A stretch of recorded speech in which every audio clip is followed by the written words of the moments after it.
नमस्कार. आज जे इथं आजच्या सेशनला उपस्थित आहेत त्या सर्वांचे मी स्वागत करते. मी सौ रुपाली डांगे, प्रेसिडेंट IWC कराड. आजच्या या रूपरेषेमध्ये थोडासा आपण बदल करतोय, कारण inner wheel club of Karad साठी एक दुःखद घटना घडलेली आहे. सुरुवात करतानाच दुःखद घटना सांगायला थोडंसं अवघड होतंय, पण इनर व्हील क्लब ऑफ कराडच्याच एक सदस्या डॉक्टर सौ सुप्रिया कोळेकर यांचे काल अल्पशा आजाराने दुःखद निधन झाले आहे. ईश्वर त्यांच्या आत्म्यास शांती देवो. मी आज इथे उपस्थित असलेल्या सर्वांना विनंती करतेय, आपण सर्वजण 1 मिनिटासाठी उभे राहूया आणि त्यांना श्रद्धांजली वाहूया. एक मिनिटासाठी.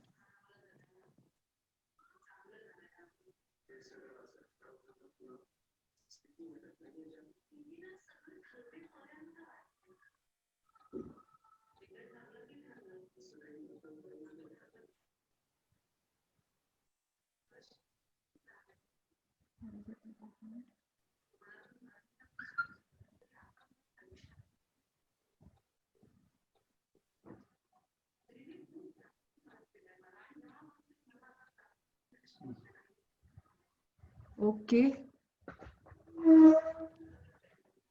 खरंच आपल्या क्लबसाठी ही दुःखद घटना आहे. ईश्वर त्यांच्या आत्म्यास शांती देवो.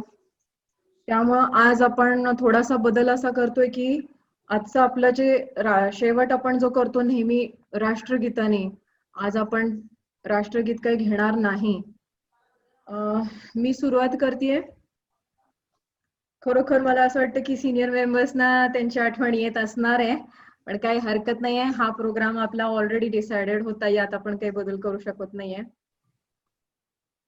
आजच्या या boost your immunity against COVID-19 pandemic या विषयावरील संवादामध्ये सर्वांचे आमच्या इनर व्हील क्लब ऑफ कराडच्या वतीने स्वागत करते. आजचे आपले गेस्ट स्पीकर आहेत कराडचेच आयुर्वेद तज्ञ डॉक्टर शैलेश मालेकर सर. मी सरांचे स्वागत करते आमच्या क्लब तर्फे. COVID-19च्या या महामारीमुळे गेली 5-7 महिने सर्वांनीच स्वतःला घरात बंद करून घेतले आहे. पण या महामारीचा प्रसार झपाट्याने होत असल्याने व अजूनही यावर कोणती लस नसल्याने घाबरून न जाता आपली प्रतिकारशक्ती कशी वाढवावी, कोरोनाची लक्षणं व गंभीर उपद्रव काय आहेत, त्याच्यावर प्रतिबंधात्मक उपाय व औषधे कोणती आहेत, तसेच आपण आज जे इथं उपस्थित आहात त्यांच्या काही शंका असतील तर ते या शंकांचे निरसन करण्यासाठी आज आपल्या इथे डॉक्टर शैलेश मालेकर सर उपस्थित आहेत. आज इथं उपस्थित असलेल्या सर्वांचे मी स्वागत करते आणि आपल्या कार्यक्रमाला सुरुवात करतेय.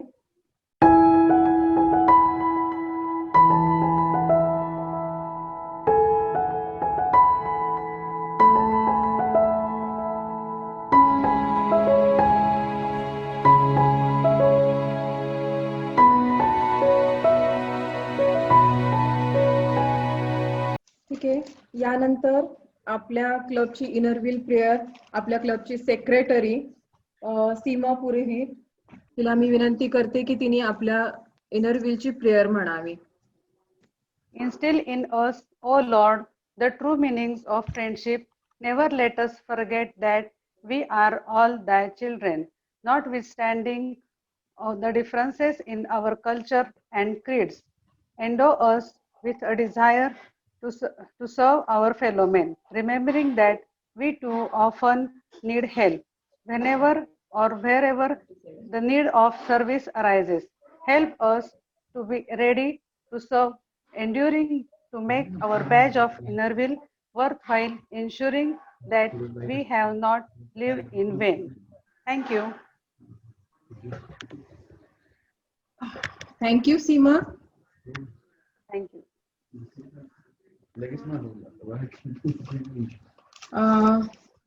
यानंतर आपले जे गेस्ट स्पीकर आहेत, खरं तर आपला हा व्हर्च्युअल कार्यक्रम चालू आहे त्यामुळे मी ऍक्च्युअल त्यांचा सत्कार करू शकत नाहीये. त्यांचा मी आता व्हर्च्युअल सत्कार करतेय.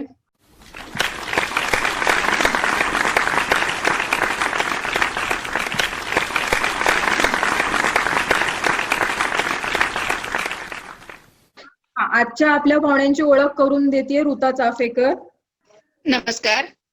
आजचे आपले गेस्ट लेक्चरर आहेत वैद्य श्री शैलेश मालेकर. त्यांचं शिक्षण BAMS झालेलं आहे आयुर्वेद मेडिकल कॉलेज वरळी मुंबई आरे पोद्दार या कॉलेजमधून. MD आयुर्वेद रसशास्त्र नागपूर येथून त्यांनी केलेलं आहे. नंतर त्यांनी post graduate diploma clinical research मध्ये केलेला आहे. सर गेल्या 11 वर्षापासून श्री ब्रह्मचैतन्य आयुर्वेद हॉस्पिटल कराड येथे आयुर्वेद कन्सल्टंट व पंचकर्म एक्सपर्ट या नात्याने कार्यरत आहेत. गेल्या 4 वर्षापासून इंडोपॅथ GmbH ऑस्ट्रिया येथे chief technical director for Vishwavati Ayurveda hospital and research centre Kolhapur येथील R&D विभागाचे ते प्रमुख आहेत. Alchemy clinical research services Nagpur येथे टेक्निकल अँड रिसर्च कन्सल्टंट म्हणून ते कार्यरत आहेत. कराड येथील श्री ब्रह्मचैतन्य निवासी आयुर्वेद गुरुकुल येथे ते डायरेक्टर आहेत. साताऱ्यातील आर्यांगल आयुर्वेद मेडिकल कॉलेज येथे ऑनररी गेस्ट लेक्चरर म्हणून कार्यरत आहेत. इन्स्टिट्यूट ऑफ ई आयुर्वेद मध्ये ते honorary speaker as expertise in Rasashastra म्हणून कार्यरत आहेत. सांगली, मुंबई, पुणे येथे ते व्हिजिटिंग प्रॅक्टिस करतात. Vishwavati Ayurveda hospital and research centre Kolhapur येथे ते ऑनररी कन्सल्टंट म्हणून कार्यरत आहेत. या आधीची 7 वर्ष ते head of clinical research and development department Nagpur येथे युनिज्युल्स लाईफ सायन्सेस मध्ये काम केलं आहे. त्यांनी मलेशिया येथे 6 तर सिरिया येथे 12 प्रेझेंटेशन्स दिलेली आहेत. 2017 साली दुबई येथे झालेल्या इंटरनॅशनल कॉन्फरन्स मध्ये त्यांनी चीफ कन्सल्टंट फॉर R&D या नात्याने उमा आयुर्वेदिक प्रायव्हेट लिमिटेडच्या वतीने भाग घेतला होता. सातारा आकाशवाणीवर सरांच्या मुलाखती झाल्या असून त्यांनी नागपूर, सातारा गेल्या 5 वर्षांमध्ये त्यांनी 40हून जास्त नॅशनल आणि इंटरनॅशनल कॉन्फरन्स मध्ये भाग घेतला. तसेच त्यांना डाबर फार्मातर्फे आयुर्मेधा पुरस्कार देखील मिळालेला आहे. असे हे आयुर्वेदाचा सखोल अभ्यास व त्यामध्ये संशोधन केलेले वैद्य श्री शैलेश सर आज आपल्या क्लबच्या सभासदांसमोर कोविड-19 या रोगाबद्दल मार्गदर्शन करणार आहेत. आपल्या सर्वांना या मार्गदर्शनाचा नक्कीच लाभ होईल व त्यांनी सांगितलेल्या मार्गांचा जर आपण उपयोग केला तर या कठीण काळात आपली प्रकृती उत्तमरित्या सांभाळू शकू. याचा मला मी आता शैलेश सरांना विनंती करते की त्यांनी आम्हाला मार्गदर्शन करावे. असे हे आयुर्वेदाचा सखोल अभ्यास त्यामध्ये संशोधन केलेले वैद्य श्री शैलेश सर. यानंतर मी आपले जे मुख्य एक्सपर्ट आहेत त्यांना विनंती करते की त्यांनी आपल्या आजच्या या सेशनला सुरुवात करावी. शैलेश मालेकर सर. सर्व नमस्कार. आता मी जास्त वेळ न घालवता लगेच विषयाला सुरुवात करतो. इनरव्हील क्लबच्या सर्व सदस्यांना माझा नमस्कार. आजचा आपला विषय इम्युनिटी बूस्ट वगैरे सगळं जरी असलं तरी मुख्यतः हा इम्युनिटीचा विषय ज्या निमित्तानं चर्चेवरती आलाय किंवा ऐरणीवरती आलेला आहे त्या कोविड-19 किंवा कोरोना व्हायरस डिसीज या संदर्भातली इम्युनिटी हा आपला खरं तर मुख्य विषय आहे. कारण इम्युनिटी वर्धक औषधं पूर्वी पण उपलब्ध होती, आजही आहेत, उद्याही राहतील. आत्ता जी खरी गरज आहे ती कोरोना व्हायरसच्या अगेन्स्ट इम्युनिटीची आणि त्यासाठी काय काय करायचं किंवा काय काय करता येऊ शकतं. सुदैवाने आणि दुर्दैवानं सध्या शेकडो उपाय या संदर्भातले समोर येत आहेत, सांगितले जात आहेत. सुदैवानं अशासाठी की या उपायांची गरज आहे, पण दुर्दैवानं अशासाठी की सोशल मीडिया सारख्या माध्यमांमधून किंवा ज्याला जे वाटतंय योग्य वाटतंय अयोग्य आहे माहीत नसलेलं सर्व काही फॉरवर्ड केलं जातंय. अनेक चांगले आणि चुकीचेही उपाय त्याच्यामध्ये वापरले जात आहेत आणि त्याच्यातून अनेकांना अनेक प्रॉब्लेम्स निर्माण होतात की जे रोज डेली आम्ही त्या लोकांना फेस करतो. त्यामुळं नुसतंच इम्युनिटी बूस्टर असं म्हणून चालणार नाही. स्पेसिफिकली आत्ताच्या घडीला जागतिक महामारी असलेल्या कोविड-19ला फेस करण्यासाठीची इम्युनिटी किंवा त्यासाठी आपली प्रतिकारशक्ती कशी वाढवायची, हा खरं तर मुख्य विषय आहे. आता काही बेसिक मुद्द्यांपासून आपण सुरुवात करूया. कोविड-19 म्हणजे एक्झॅक्टली काय प्रकार आहे? करोना व्हायरस, करोना खूप गेले 5 महिने, आपण 6 महिने हे सगळं ऐकतोय, याच्यावर चर्चा चालली आहे. त्याच्यात अनेक व्हॉट्सअप, फेसबुकवरती लेख येत आहेत. अनेक वैद्यकीय तज्ञ, स्वघोषित तज्ञ याच्यावरती बरीच भाष्य करतायत. त्यातलं काय योग्य काय योग्य हे सामान्य माणसाला काहीच कळत नाहीये. तर थोडी शास्त्रीय पद्धतीनं त्याची शास्त्रीय माहिती आपण घेऊया की करोना व्हायरस नक्की काय. ऍक्च्युली आता हे सगळ्यांना माहिती आहे, तरी मी थोडंसं थोडक्यात रिपीट करतो. अ टाईप ऑफ इन्फ्लुएन्झा, फ्ल्यू हा जो काही आपण साध्या मराठी शब्द वापरतो, फ्ल्यूचा एक प्रकार हा म्हणून करोना व्हायरस हा ऑलरेडी वैद्यकीय पुस्तकांमध्ये वगैरे पूर्वीपासून उल्लेखित आहे. फक्त हा एक नवीन स्ट्रेन किंवा नवीन एक त्याची प्रजाती म्हणून हा समोर आलाय. त्याची काही वेगळी वैशिष्ट्ये आहेत आणि त्यातलं सगळ्यात घातक वैशिष्ट्य म्हणजे तो श्वसन मार्गातून प्रसारित होऊ शकणारा आणि अजूनही त्याला ठाम उपाय मिळू न शकलेला अशा स्वरूपाचा आहे. म्हणजे लस किंवा त्याचं स्पेसिफिक ॲलोपॅथिक औषध सध्या कुठलं उपलब्ध नाहीये.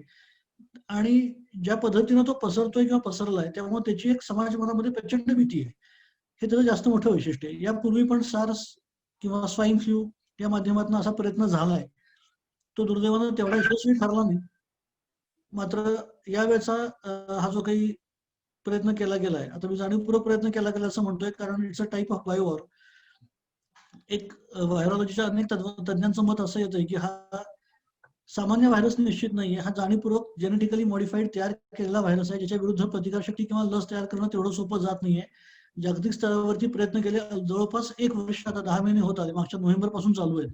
पण अजूनही तितकं म्हणावं तसं यश आलेलं नाही, कारण तो अतिशय चातुर्यानं तयार केलेला विचित्र पद्धतीचा एक सिंथेटिक टाईप ऑफ व्हायरस, तो नॅचरल व्हायरस नाहीये.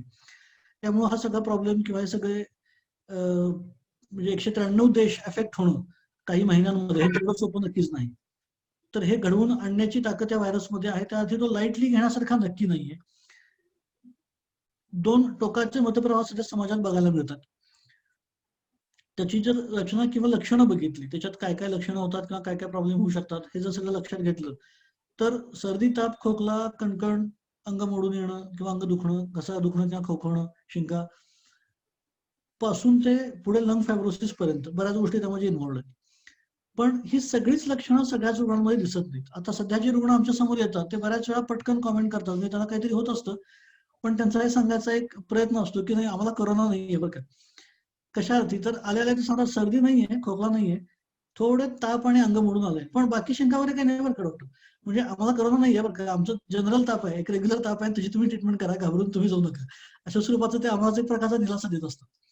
तर असं नाहीये. मुळात ही सर्व लक्षणं सर्वांमध्ये व्यक्त होतील असं आवश्यक नाही.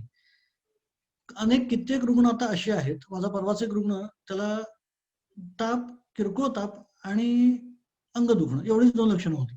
सर्दी, ताप, खोकला, घशात खवखव किंवा श्वसन मार्गाशी संबंधित एकही लक्षण नव्हतं. मात्र HRCT म्हणजे छातीचा जो हाय रिझोल्युशन सिटी स्कॅन केला जातो त्याच्यामध्ये मेजर पॅचेस दिसून आले. सुदैवानं वेळेस ते बघितल्यामुळे तिची ट्रीटमेंट लगेच सुरू केली गेली आणि औषधं घेऊन तो पूर्ण 5 दिवसात त्याचे पॅचेस रिकव्हर झाले. पण हे होण्यासाठी महत्वाचं हे आहे की वेळीच निदान होणं आणि वेळीच ट्रीटमेंट केली जाणं. स्पेसिफिक कुठल्या एका लक्षणावरती अडून राहणं निदानासाठी सध्या अवलंबून राहणं शक्य नाहीये, कारण सुरुवातीपासून तो लक्षणं बऱ्याच प्रकारच्या लक्षणांचे कॉम्बिनेशन त्याची दिसत आहेत. एकच लक्षण आहे असं नाही. अनेकांमध्ये तापही नाही. जालन्याचा माझा एक पेशंट फक्त पाय दुखतायत एवढंच त्याचं लक्षण होतं आणि पाय दुखतात पण ते 2-3 दिवस तसंच राहिलं. घरातल्या आणखी एखाद दोघांचं तसंच व्हायला लागलं, म्हणून त्यांनी एक सहज म्हणून टेस्ट केली आणि तिघही पॉझिटिव्ह आले. स्वतः ती माझी विद्यार्थिनी डॉक्टर होती, तिचा नवरा पॉझिटिव्ह, ज्याचे पाय दुखत होते, सासूला काहीच त्रास नव्हता, पण तिघही पॉझिटिव्ह होते आणि 8-9 दिवसाच्या ट्रीटमेंटमध्ये ते कव्हर झाले. 6व्या-7व्या दिवशी थोडंसं एकाला ऑक्सिजनची गरज पडली, पण 1-2 दिवसानंतर ते क्लिअर झालं, व्यवस्थित सगळ्यांचं नॉर्मल झालं. तर हा गैरसमज सर्दी, ताप, खोकला सगळ्यांना असला पाहिजे असं आवश्यक नाही. अंग दुखणं सध्या कॉमन प्रकारचं लक्षण दिसतंय, पण तेही उद्या असेल असं नाही. तर ज्या प्रकारची किरकोळ लक्षणं जरी दिसली, आवश्यक नाही की लगेच टेस्ट करून करोना पॉझिटिव्ह येऊन त्याची ट्रीटमेंटच केली पाहिजे. पण ज्या प्रकारची लक्षणं दिसत आहेत त्याच्याकडे दुर्लक्ष न करता की अंगावर न काढता ट्रीटमेंट घेतली जाणं हे तितकंच महत्वाचं आहे. त्याच्याबरोबर पॅथोफिजिओलॉजी म्हणजे पॅथोजेनेसिस किंवा पॅथोफिजिओलॉजी म्हणजे काय, तर आता जे सांगितलं की कोणत्या प्रकारे हा व्हायरस अफेक्ट करतो. जर श्वसन मार्गातून त्याचं एंट्री आहे हे नक्की. मास्क किंवा सॅनिटायझरचा वापर हा सगळा त्यासाठीच जाणीवपूर्वक पुन्हा पुन्हा सांगितलं जातोय. भारतातली मास्क वापरण्याची पद्धत बघता हा अजून काही काळ स्प्रेड व्हायचा थांबेल अशी शक्यता फारशी नाहीये. म्हणजे बाहेर पडल्यावर जे दिसतंय तो मास्क नाक आणि तोंड सोडून बाकी सगळीकडे असतो. कुणाचा कानाला अटकलेला असतो, कुणाचा हनवटीला असतो. म्हणजे त्याचे बरेच प्रकार सध्या विनोदानं समाज माध्यमांमध्ये फिरतायत. तर असं होता कामा नये. प्रतिबंधात्मक उपायामध्ये ह्या गोष्टी निश्चितपणे महत्वाच्या आहेत. सोशल डिस्टन्सिंग असेल, मास्क असेल, सॅनिटायझर असेल, पण ह्यांना एक मर्यादा आहे. एका मर्यादेच्या वर आपण या गोष्टींचा हे करू शकत नाही. कित्येक खाद्यपदार्थ घरी येणारे किंवा बाहेरून येणारे वगैरे या गोष्टींना सॅनिटाईज करणं शक्य नाहीये. कित्येक गोष्टी ज्या ऑलरेडी तयार होऊन घरी येतात त्यांच्या बाबतीत आपण काही करू शकत नाही. भाज्या वगैरे त्या पाण्यामध्ये, सोड्याच्या पाण्यामध्ये धुवून काढण्याच्या पलीकडे काही होऊ शकत नाही. निर्जंतुकीकरण पूर्ण करणं अशक्य आहे. तर अशा वेळी काय केलं पाहिजे? तर सगळ्यात महत्वाचा मुद्दा जर कुठला समोर येत असेल तर म्हणजे आपली प्रतिकारशक्ती वाढवली पाहिजे. बाह्यतः साफसफाई किंवा ह्या गोष्टींना निश्चितपणे मर्यादा आहे. आपण आपली प्रतिकारशक्ती स्पेसिफिकली करोनाच्या बाबतीत, मी आता पुन्हा रिपीट करतो, मगाशी मी म्हटलं की करोनासाठी आपल्याला काय केलं पाहिजे, त्याच्या विरुद्ध लढण्यासाठी आपली प्रतिकारशक्ती वाढवणं हा महत्वाचा मुद्दा आहे. त्याच्या लक्षणांमध्ये मी आता जी सांगितली कॉमन लक्षणं, ह्याच्याशिवाय अनकॉमनही काही लक्षणं आहेत. चव जाणं, वास जाणं वगैरे या प्रकारची लक्षणं. काहींना मळमळ, उलट्या होणं, काहींना रक्त पडणं, थुंकीनं रक्त पडण्यापर्यंत काही जणांना प्रॉब्लेम झालेले आहेत. पण ह्या सगळ्या गोष्टींना उपाय आहेत. योग्य पद्धतीने ते हँडल केलं गेलं तर ते बरंही होऊ शकतं.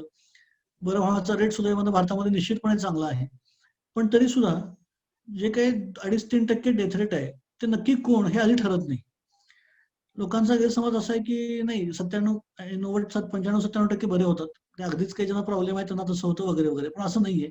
कमी वयोगटातले 32-29, आता परवा 28 वर्ष वयाचा आमचा एक विदर्भातला एक डॉक्टर कोरोना कोविड योद्धा म्हणून काम करत असताना त्याची डेथ झाली आहे. तर असं या गैरसमजात कोणीच राहू नये की आपण तरुण आहोत, आपण खाटे आहोत आणि आपल्याला काही होणार नाहीये. पोलीस, जवान, चांगले तरुण डॉक्टर्स हे सुद्धा एफेक्ट होत आहेत, हे बाधित होत आहेत. त्यांच्याही बाबतीत अनेक त्रासदायक घटना घडतायत. तर याचं दुर्लक्ष कोणीही करता कामा नये, त्या लाईटली घेता कामा नये. पण ह्याचा अर्थ असा नाही की पॅनिक होऊन जाऊ. योग्य प्रकारच्या काळज्या घेतल्या गेल्या आणि योग्य प्रकारच्या औषधांचं सेवन केलं गेलं तर निश्चितपणे आपण याच्यापासून सेफ राहू शकतो. बऱ्याच अंशी सेफ राहू शकतो असं म्हणायला हरकत नाही. तर आता हे सगळे सांगितलेल्या लक्षणांपैकी कुठलीही लक्षणं असतील आणि ती 1-2-3 दिवसाच्या वर राहत असतील तर तपासणी करून घेतली जाणं केव्हाही चांगलं. अँटीजेन टेस्टच्या बाबतीत थोडासा लोकांमध्ये संभ्रम आहे आणि त्याच्या रिझल्टच्या बाबतीतही थोडा संभ्रम आहे, ही गोष्ट खरी आहे. त्यामुळे आरटीपीसीआर टेस्ट जी आहे ती केली जाणं किंवा त्यासाठी एक्सरे करून त्याची खात्री करणं हे आवश्यक आहे. मात्र लगेचच घाबरून न जाता 1-2 दिवस सुरुवातीला साधी औषधं किंवा त्याच्यावर आयुर्वेदिक औषधांची जोड घेतली जायला काही हरकत नाही. त्यांनाही फरक पडत नाही, मात्र लक्षणं वाढतायत किंवा त्रास वाढतोय असं वाटलं तर मात्र पुढच्या तपासण्या लवकर करून घेणं केव्हाही चांगलं. लक्षणं मी आता सांगितलं त्याप्रमाणे काही त्रासदायक गोष्टी म्हणजे 97% क्युअर रेट असला तरी 3% डेथ रेट आहे, ही गोष्ट तितकीच खरी आहे. आणि मी आता म्हणत असं हे 3% कोण आहेत हे कोणालाही माहित नाही. नक्की त्या 3%. दुर्दैवानं डॉक्टरांच्या बाबतीत 15.5% एवढा मोठा डेथ रेट आहे. कारण सगळ्यात जास्त एक्सपोज होणारा हा क्लास आहे मोठ्या प्रमाणात.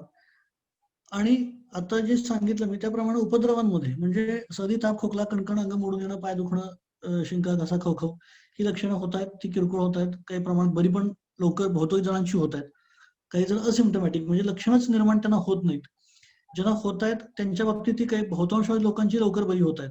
हे जरी खरं असलं तरी काही जणांच्या बाबतीत ती पुढच्या टोकाला जात आहेत आणि ती कुणाच्या बाबतीत जात आहेत आणि का जात आहेत हे आपण थोडंसं बघूया. म्हणजे इमर्जन्सी किंवा क्रिटिकल कंडिशन डेव्हलप का होते किंवा कशी होते होऊ शकते.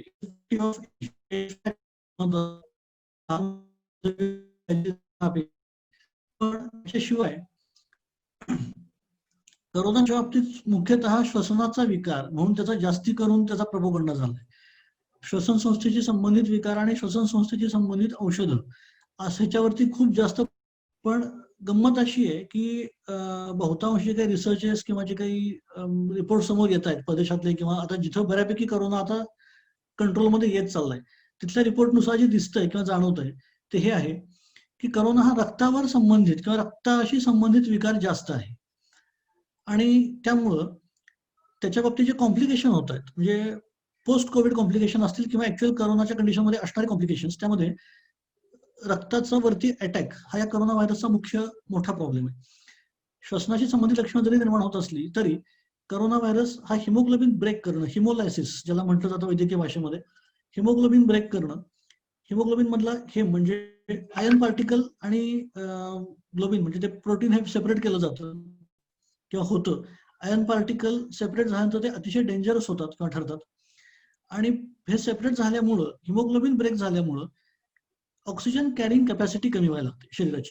जो काही ऑक्सिजन आत घेतला जातो तो त्या अवयवाकडे पुढे घेऊन जाणं ही कॅपॅसिटी कमी व्हायला लागल्यामुळं हायपोक्सिया म्हणजे ऑक्सिजन कमी झाल्यासारखी लक्षणं दिसायला लागतात.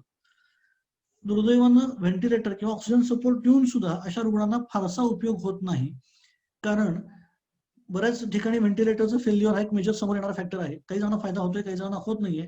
त्याचं कारण ऑक्सिजन जरी बाहेरनं दिला गेला तरी कॅरिंग कॅपॅसिटीच कमी झाल्यामुळं, तो ऑक्सिजन वाहून नेण्याची क्षमता कमी झाल्यामुळं किडनी, लिव्हर, हार्ट आणि ब्रेन यांच्यावरती येणारे परिणाम अतिशय त्रासदायक होतात आणि ते झपाट्यानं होतात. आणि ह्याच वेळी आता अनेक जणांच्या बाबतीत असं झालंय की करोना निगेटिव्ह होऊन किंवा करोना बरा झाला म्हणून घरी गेले आणि 8-10 दिवसांनी पुन्हा श्वास घ्यायला त्रास व्हायला लागला किंवा हार्ट अटॅक काही जणांना आला वगैरे वगैरे. अशा घटना बऱ्याच जणांच्या घडल्या. आता असं व्हायचं कारण काय, तर बेसिकली आता सांगितलं त्याप्रमाणे निगेटिव्ह झालं म्हणजे काम संपलं असं नाहीये. तर करोनाचे post Covid complications, Amit Shah हे आपले देशाचे गृहमंत्री, त्याचं क्लासिकल एक्झाम्पल आहे. निगेटिव्ह झाला म्हणून त्यांना सोडण्यात आलं आणि 10व्या दिवशी पुन्हा श्वसनाला त्रास होतोय म्हणून पुन्हा ऍडमिट करावं लागलं.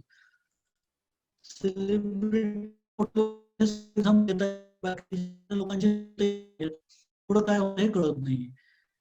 तर असं न होण्यासाठी प्रिकॉशन घेऊन पूर्ण बरा झाला आहे याची खात्री करणं किंवा बरा करण्यासाठी प्रयत्न करणं हे खरं तर व्हायला पाहिजे.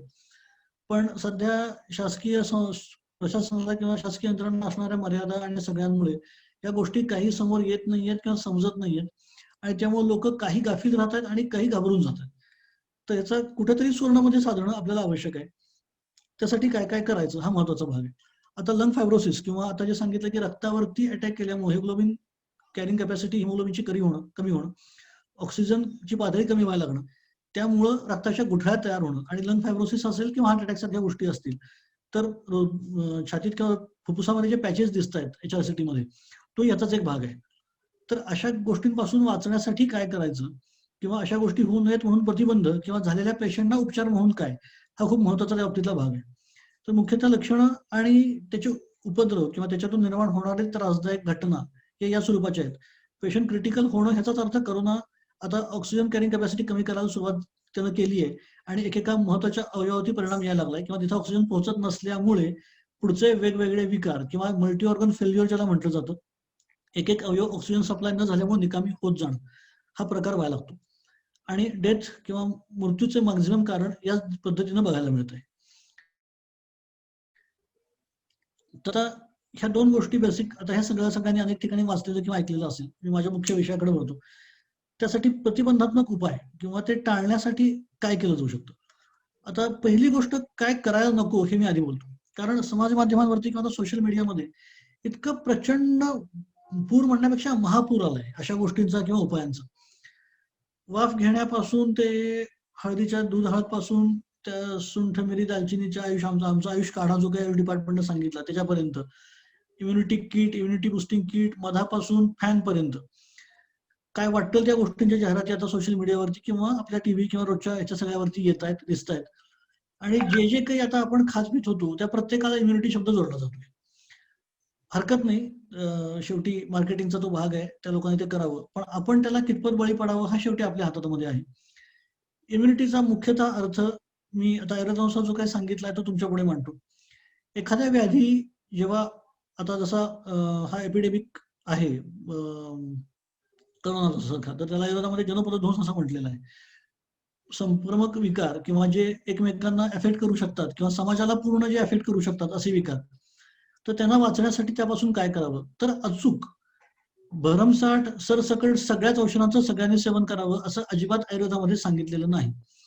त्या व्याधीच्या किंवा त्या आजार निर्माण होण्याची जी पद्धत आहे त्याचा विचार करून त्यानुसार कुठल्या अवयवांवरती आघात होण्याची शक्यता आहे हे लक्षात घेऊन त्या स्पेसिफिक आजारासाठी योग्य औषधांचं योग्य पद्धतीनं सेवन करणं हा आयुर्वेदामध्ये सांगितलेला उपाय आहे. आणि सध्या जे काही बघायला मिळतंय ते तसं होत नाही. म्हणजे मला उपाय सुचवणाऱ्यांबद्दल काही म्हणायचं नाही, त्यांचं उद्देश निश्चित चांगला असेल, पण त्याचे परिणाम चांगले येतात की नाही हे बघायला हवं.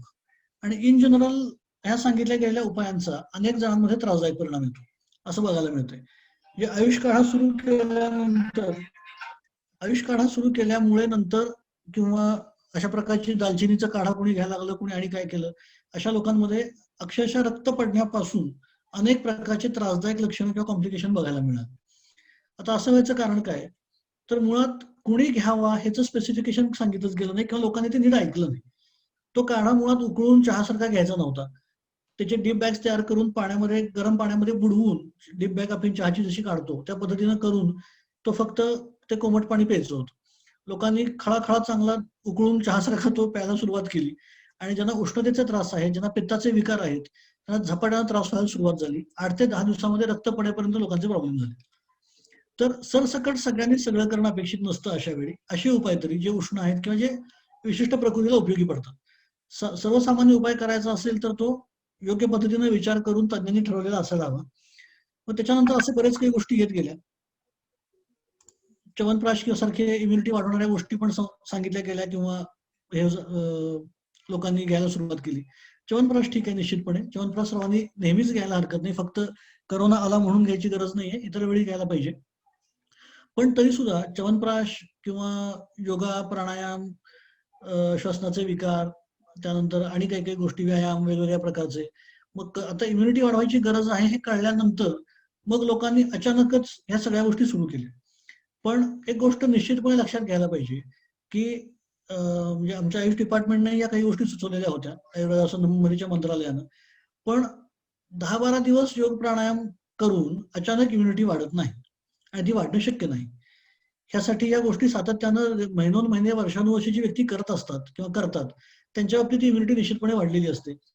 पण मला काल कळलं की हा प्राणायाम केला की इम्युनिटी वाढते म्हणून मी एकदम सुरू केली आणि 10-12 दिवसांनी माझी इम्युनिटी एकदम टोकाला पोहोचली, असं काही होणार नाहीये किंवा होत नसतं.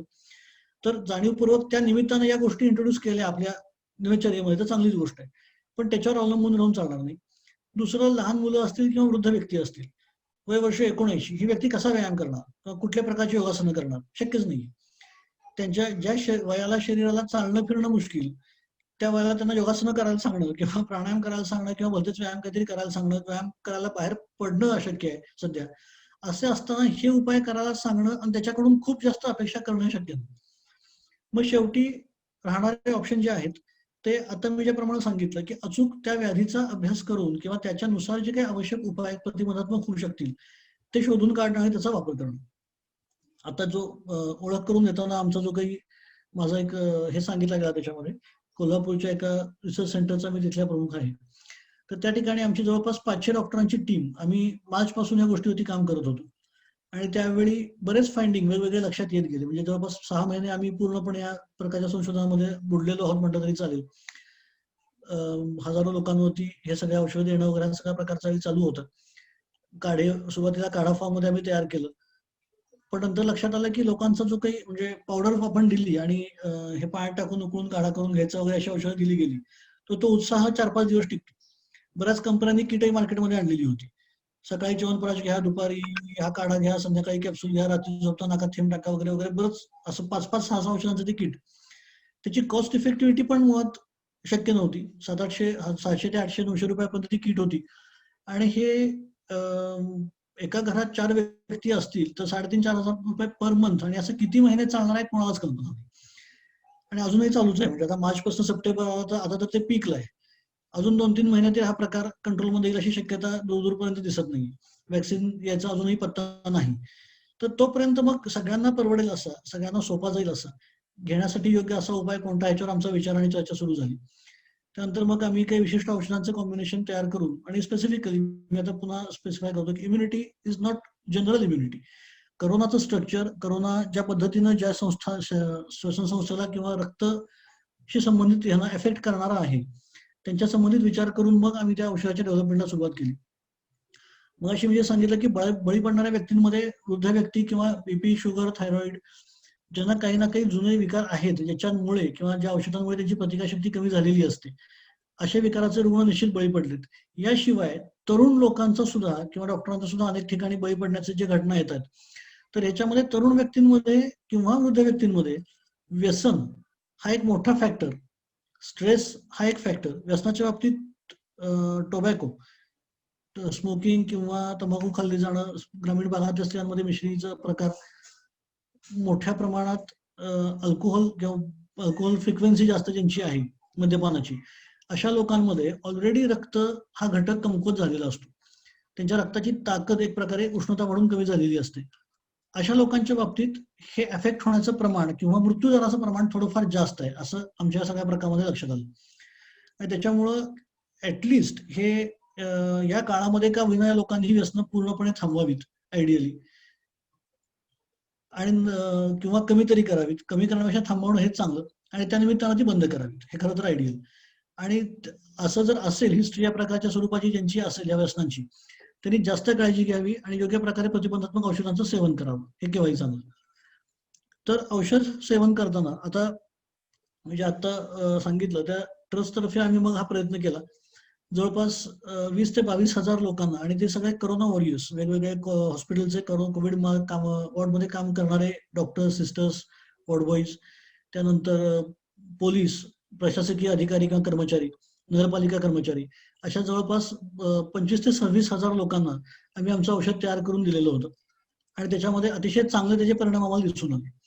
म्हणजे सुरुवातीला तर आम्ही फक्त 10 दिवसच देऊन ते बंद करायला सांगितलं होतं, आणि ते 10 दिवस घेऊन सुद्धा फक्त 10 दिवस 10 गोळ्या घेऊन त्यांची प्रतिकारशक्ती पुढे दीर्घकाळ खूप चांगली टिकून राहिली. बहुतेक जण पॉझिटिव्ह आले नाहीत. आता सुद्धा जवळपास ज्या रसमाधव वटी म्हणून ज्या औषधाबद्दल मी आता सांगतो, हे कोल्हापूरच्या एका ट्रस्ट तर्फे आम्ही डेव्हलप केलेलं औषध आहे. हा चॅरिटेबल ट्रस्ट आहे. ऑलमोस्ट नॉन नफा तोटा बेसिसवरती आम्ही ते डेव्हलप केलेलं होतं. पूर्ण सर्व 500 डॉक्टर या ट्रस्टमध्ये विनामूल्य सेवा देतात, आणि या 500 डॉक्टरांची पूर्ण चेन पूर्ण महाराष्ट्र आणि महाराष्ट्राच्या बाहेर आम्ही तयार केलेली होती. आणि त्यामार्फत हे औषधाचं वितरण जेव्हा केलं तेव्हा अतिशय उत्तम परिणाम बघायला मिळाले. म्हणजे जवळपास आतापर्यंत 2 लाख एवढ्या लोकांपर्यंत आम्ही हे औषध पोहोचवण्यात यशस्वी ठरलोय. आणि त्यातल्या जेमतेम 8 ते 10 केसेस अशा आहेत ज्या ते औषध घेऊनही बाधा झाली. मात्र बाधा झाली असली तरी सुद्धा म्हणजे 0.02 एवढ्या पर्सेंटेज फक्त बाधा होण्याचं पर्सेंटेज आहे. 99.98% लोक ही गोळी घेणारे बाधित झालेले नाहीत. जे झाले त्यांच्या बाबतीत त्यांचं मी आता मागाशी सांगितलं त्याप्रमाणे तंबाखू, अल्कोहोल या स्वरूपाची काही ना काही स्ट्रॉंग कारणं प्रतिकारशक्ती बिघडवणारी होती. पण तरी सुद्धा जे बाधित झाले त्यांची सुद्धा लक्षणं तीव्र स्वरूपाची निर्माण झाली नाहीत, किंवा त्यांना क्रिटिकल कंडिशन पर्यंत जायची गरज पडली नाही, किंवा ते गेले नाहीत. जर ते हे सगळं औषध घेत नसते तर ते निश्चितपणे गेले असते.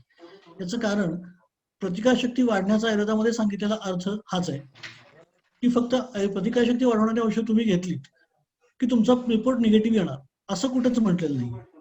तुमच्या शरीराची, तुमच्या श्वसन संस्थेची, रक्ताची ताकद वाढणं, आणि जेणेकरून हा रोग शक्यतो तुम्हाला होणारच नाही. कुठलाच रोग ज्या रोगासंबंधी प्रतिकारशक्ती संबंधी आपण बोलत असू, तो रोग आपल्याला न होणं, झालाच तर तो अतिशय कमी तीव्रतेचा होणं, कमी लक्षणांचा होणं, अतिशय सहजपणे का लवकर तो बरा होणं, आणि दीर्घकालीन त्याचे दुष्परिणाम न दिसणं, ह्या सगळ्या गोष्टी प्रतिकारशक्तीच्या अंतर येतात.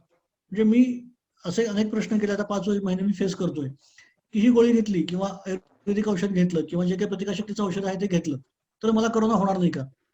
होणार नाही, निश्चितपणे होणार नाही असं म्हणायला हरकत नाही. पण हे प्रमाण 100% होईल असं नाही सांगता येत. आता आमच्याकडे जो डेटा आहे तो 99.98% हा मी सांगतोय, स्पष्ट आकड्यासह सांगतोय, एवढा आहे. पण इन केस झालाच तर त्याची तीव्रता निश्चितपणे जास्त असणार नाही, लक्षणं तेवढी तीव्र असणार नाहीत.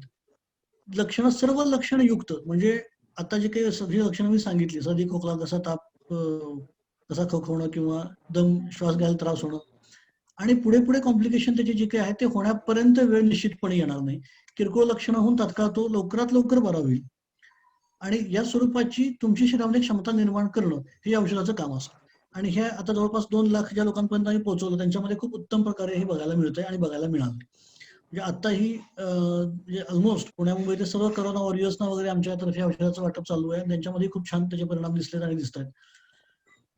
त्याच्याबरोबर काय काय करावं, आता ऑफकोर्स ही जाहिरात नाही, पण जवळपास 5 महिने संशोधन केल्यानंतर डॉक्टरांची टीम, त्यातली एक 4 ते 5 कोर टीम माझे टीम मेंबर होते आणि मी त्या संशोधन विभागाचा प्रमुख म्हणून कार्यरत होतो. तर ह्या अथक संशोधनाचे आम्ही स्वतः गव्हर्नमेंट पर्यंत हे पोहोचवायचा बराच प्रयत्न केला, पण काही कारणाने ते होऊ शकलेलं नाही, अजूनही दुर्दैवाने होऊ शकलेलं नाही. मग शेवटी लोकांपर्यंत आपणच पोहोचायचं, लोकांना अशा स्वरूपाचं औषध उपलब्ध आहे याची कल्पना द्यायची आणि ते पोहोचवायचा प्रयत्न करायचा. अत्यल्प किमतीमध्ये, म्हणजे पुन्हा आम्ही रिपीट करतो, हा जाहिरातीचा प्लॅटफॉर्म निश्चित नाही, त्यासाठी मी हे बोलतही नाहीये, पण अशा स्वरूपाचं औषध उपलब्ध आहे लोकांना कळावं.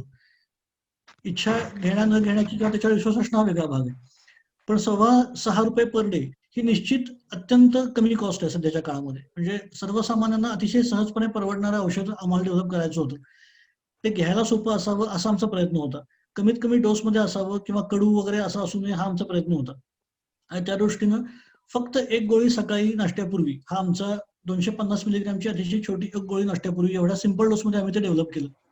त्यासाठी बरेच प्रयोग केले गेले, करावे लागले, त्यानंतर ते डेव्हलप झालं. हे जरी खरं असलं तरी मी मगाशी जे म्हटलं की 4, 5, 6 औषधं, सकाळी च्यवनप्राश, दुपारी काढा, संध्याकाळी कॅप्सूल, रात्री दूध, हळद आणि काहीतरी वाफ, हे सगळ्या गोष्टी सगळ्यांना कुटुंबातल्या शक्य होत नाहीयेत, होणार नाहीत.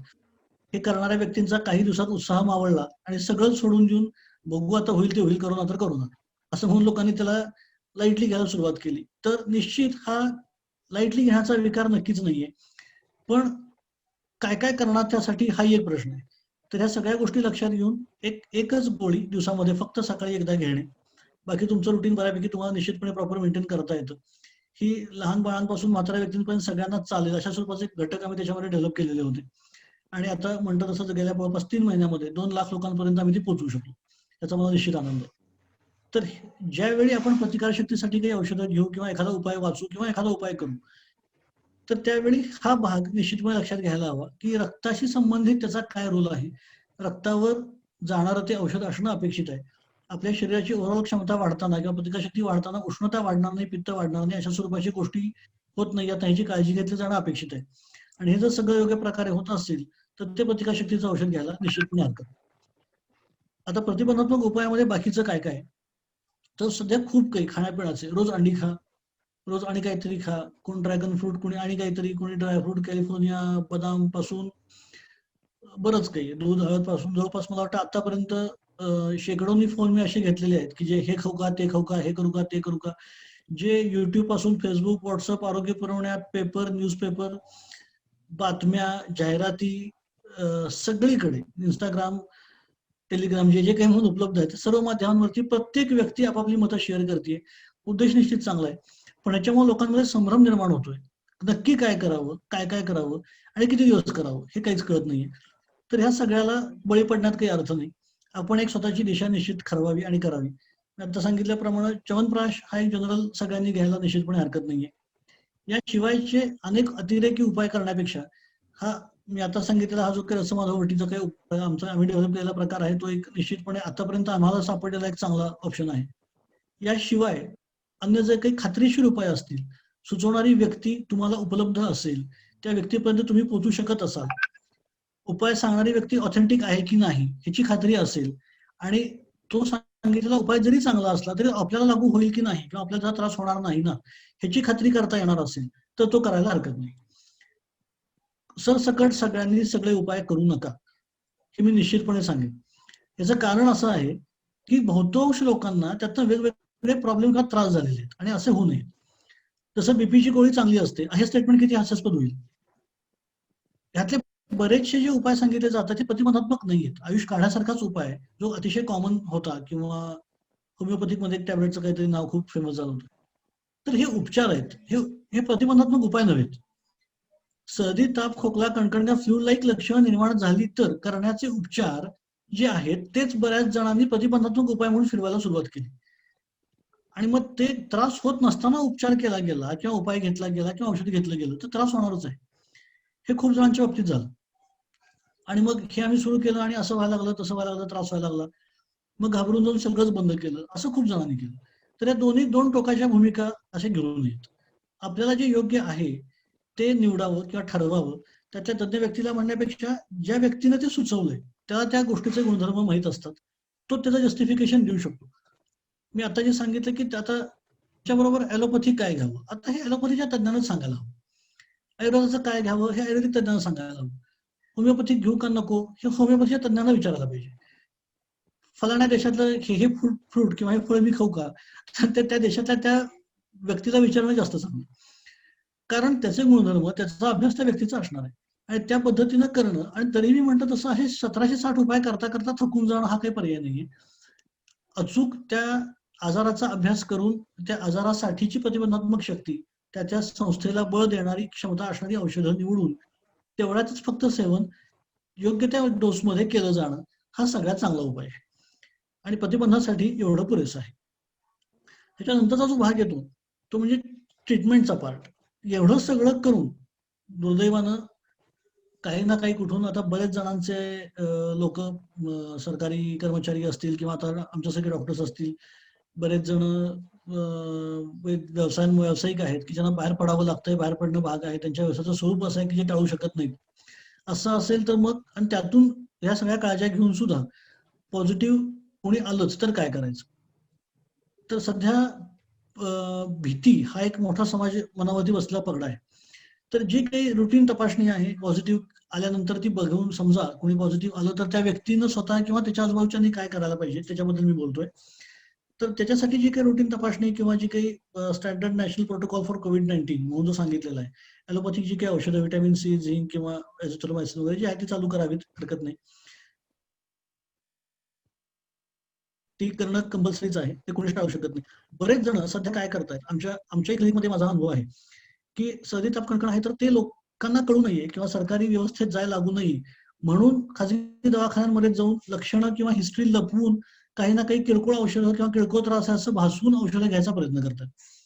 म्हणजे आमच्या समोर पेशंट येतो, डॉक्टर जरा भूक लागत नाही आणि काय झालंय 2 दिवसापासून जरा चव नाहीये, अजून काही त्रास, मग सांगतात नाही थोडं 2-4 दिवसापूर्वी खोकला होता आणि थोडी कणकण होती आणि थोडा घसा खवखत होता. अरे मग काय राहिलं? सगळंच होतंय तर सांग ना बाबा असं असं वाटतंय काय करू म्हणून. पण हे लपवण्याकडे कल खूप लोकांचा वाढलाय आणि असं व्हायला नको आहे. जे असेल ते क्लिअर. हा फ्लू असू शकतो, हा नॉर्मल फ्लू. आता ह्या सीझन मध्ये लोकांना पूर्वी ताप येत होते, पुन्हाही पुढे येत राहणार आहेत कोरोना संपला तरी सुद्धा. पावसाळी वातावरण आहे, पाऊस उघडतोय येतोय जातोय, सर्दी खोकला ताप होऊ शकतात, होणार आहेत. त्याची योग्य ती औषधं पटकन घेतली जावीत लपवण्यापेक्षा. जी रेग्युलर तुमचे डॉक्टर असतील त्यांना इन्फॉर्म करणं, त्यांच्याकडनं रेग्युलर औषधं 2-3 दिवस घेणं, त्यांना कमी होतंय की नाही आणि पूर्ण क्लिअर होतंय की नाही हे बघणं, त्याच्याबरोबर योग्य ते पथ्य पाळणं, हे सगळं पटकन केलं गेलं पाहिजे. प्रोव्हाइडेड डॉक्टरांचं कर्तव्य आहे की त्यांना त्यांच्या अथॉरिटीला इन्फॉर्म करावं लागतं. कारण अशी लक्षणं आल्यावर त्या डॉक्टरांना इन्फॉर्म करणं आता सध्या कंपल्सरी आहे. तर त्यांनी ते इन्फॉर्म केल्यानंतर त्यांच्यावर न वैतागणं की तुम्ही आमच्याबद्दल रिपोर्टिंग काय केलं, आम्ही काय पॉझिटिव्ह आहे का, असं म्हणून पण काही जण चिडतात. तर तसं नाहीये, ही सध्याच्या वैद्यकीय सिस्टीमचा तो भाग आहे आणि तसं झाल्यानंतर आपण नॉर्मल झालेलो आहोत त्याची खात्री करायला हरकत नाही. मात्र कुठला त्रास जाणवला, श्वास घ्यायला त्रास होतोय किंवा ताप कमीच होत नाहीये, खोकला कोरडा खोकला वाढलाय किंवा अजून काही वेगळे काही लक्षणं जाणवत आहेत, वास नाहीये, चव नाहीये, ही टिपिकल लक्षणं कोरोनाच्या बाबतीत बघायला मिळतात. तर ही लक्षणं असतील तर मात्र ताबडतोब इन्फॉर्म करणं आणि पुढच्या तपासण्या करून घेणं हे अत्यावश्यक आहे.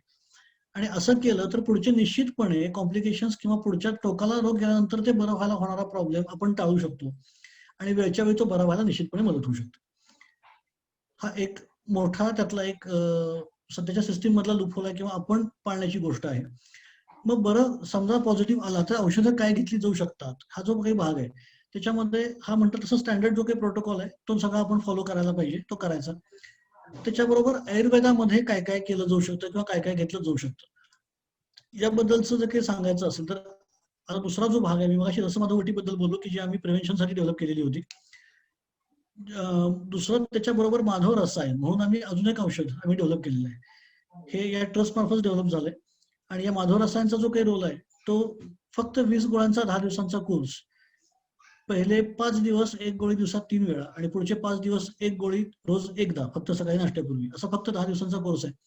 आणि त्याची ही पॉझिटिव्ह पेशंटसाठीच्या पूर्ण ट्रीटमेंटची कॉस्ट आमची फक्त 155 रुपये इतकी आहे.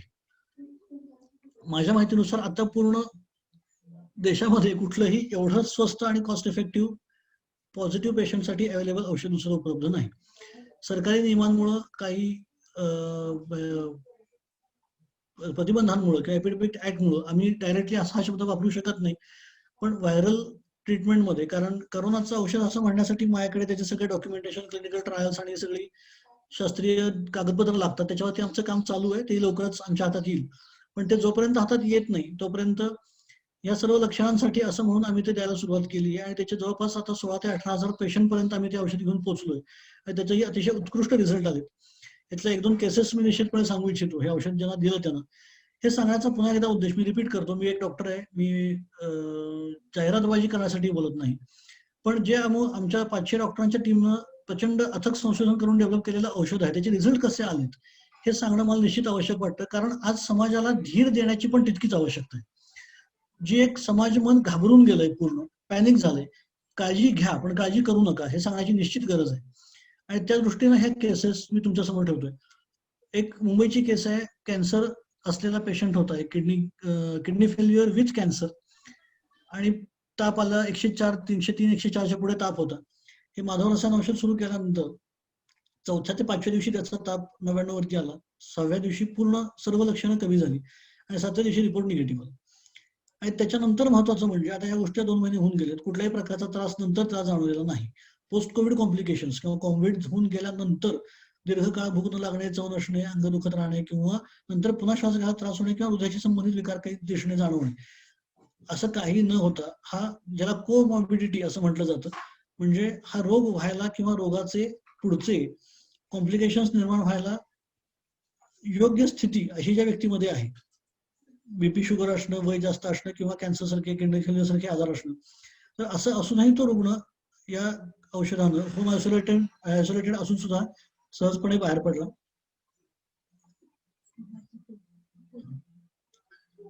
त्याच्याबरोबर दुसरा एक पुण्याची केस आहे, अशीच एक व्यक्ती, 72 वगैरे एज होतं, 72 वर्ष वय असणारी वृद्ध व्यक्ती, दुर्दैवानं मोठ्या प्रमाणात अल्कोहोल आणि तंबाखूचं सेवन, त्यांच्या घरातल्या 5 जणांना करोना झाला होता. त्यातली एक माझी स्वतःची विद्यार्थिनी आहे, डॉक्टर, तिला नाही झाला, पण तिचा पती, तिची छोटी मुलगी, तिची बहीण, तिचे अजून एक नातेवाईक आणि तिचे वडील, एकाच घरातले 5 जण पॉझिटिव्ह झाले. एका कार्यक्रमामध्ये काहीतरी प्रॉब्लेम झाला आणि तसं झालं बहुतेक. तर वडिलांची अवस्था अशी होती, 500 शुगर, वर्षानुवर्ष मद्यपान आणि निकोटीन, तंबाखू सेवनाचा इतिहास वगैरे वगैरे. पण असं असूनही त्यांचे ज्या नॉर्मल टेस्ट आहेत, सिरम फेरिटीन, डी डायमर वगैरे सगळ्या व्हॅल्यूज मोठ्या प्रमाणात वाढल्या होत्या. पण ऍडमिट केल्यानंतर माधव रसायन हे औषध आम्ही कंटिन्यू चालू ठेवलं होतं आणि तिथल्या डॉक्टरांनी आश्चर्य व्यक्त केलं की या व्यक्तीचं एवढं सगळं डिस्टर्ब असताना हा स्टेबल कसा काय, ह्यांचा ताप इतक्या लवकर कमी कसा आला, ही व्यक्ती कॉम्प्लिकेशन मध्ये जाऊन आता व्हेंटिलेटर असायला हवी होती. हे बाकी सगळ्या व्हॅल्यू जास्त असताना नॉर्मल किंवा स्टेबल राहिलेतच कशी. आणि मग त्यांनी त्या औषधाचं हे मान्य केलं. आता ते डिस्चार्ज होऊन घरी आले, सगळं नॉर्मल आहे. या गोष्टीलाही 15-20 दिवस होऊन गेलेत. पोस्ट कोविड कॉम्प्लिकेशन पैकी कुठलाही त्रास किंवा पुढचा उपद्रव त्यांना जाणवलेला नाही. आणि या आणि अशा प्रकारच्या आम्हा 500 डॉक्टरांच्या प्रत्येकी मोर दॅन कमीत कमी 10 केसेस. कराडचा एक परवा 28 तारखेला मी ज्या मगाशी एका पेशंटने सांगितलं की पॉझिटिव्ह आल्यानंतर तो, त्याची पत्नी, त्याचा मुलगा, आणखी 2 जण पॉझिटिव्ह आलेले होते. कराडमध्ये मंगळवार पेठेमध्ये ते लोक होते, मी नाव सांगू शकत नाही कायद्यानुसार किंवा नियमानुसार, पण ते पॉझिटिव्ह आले. त्या व्यक्तीच्या छातीमध्ये पॅचेस दिसलेले होते. मग आयुर्वेदिक सपोर्टिव्ह काही घ्यायचं का, आम्हाला ऍडमिट व्हायचं नाहीये, होम आयसोलेशन मध्ये राहून आयुर्वेदिक आम्ही काय घेऊ शकतो म्हणून त्यांनी फोन केला. त्यांना या माधव रसायन औषधाबरोबर काही आयुर्वेदिक औषधं अजूनही मी त्याच्यावर सपोर्टिव्ह दिलेली होती, कारण पॅचेस छातीमध्ये दिसत होते. बरोबर 5व्या दिवशी त्यांचा रिपोर्ट एक्सरे पूर्ण नॉर्मल आला, बरोबर 5व्या दिवशी, आणि लक्षणंही ऑलमोस्ट कमी झालेली होती. बाकीच्या घरातल्या आयुर्वेदिक औषधं बाकीची चालू आहेत. कुमारगावचा एक पेशंट अशाच प्रकारे पूर्ण 7-8 दिवसामध्ये SpO2 90 वरून 98 वरती आलेला, छातीतले पॅचेस कमी झालेले अशा स्वरूपाचा आहे. अशा कित्येक केसेस, शेकडो, आता माझ्याकडूनच कित्येक लोक अशा औषधं घेतली, कित्येक केसेस अशा स्वरूपाच्या मिळतात. आणि या सगळ्यांना उत्तम प्रकारचा रिझल्ट आयुर्वेदिक औषधांचा निश्चितपणे येतोय. कारण मुळात फक्त लक्षणं कमी करणं या दृष्टीनं आपण औषधं देत नाही आहोत. आयुर्वेदामधली अँटीव्हायरल काम करणारी औषधं, प्रतिकारशक्ती वाढवण्यासाठी,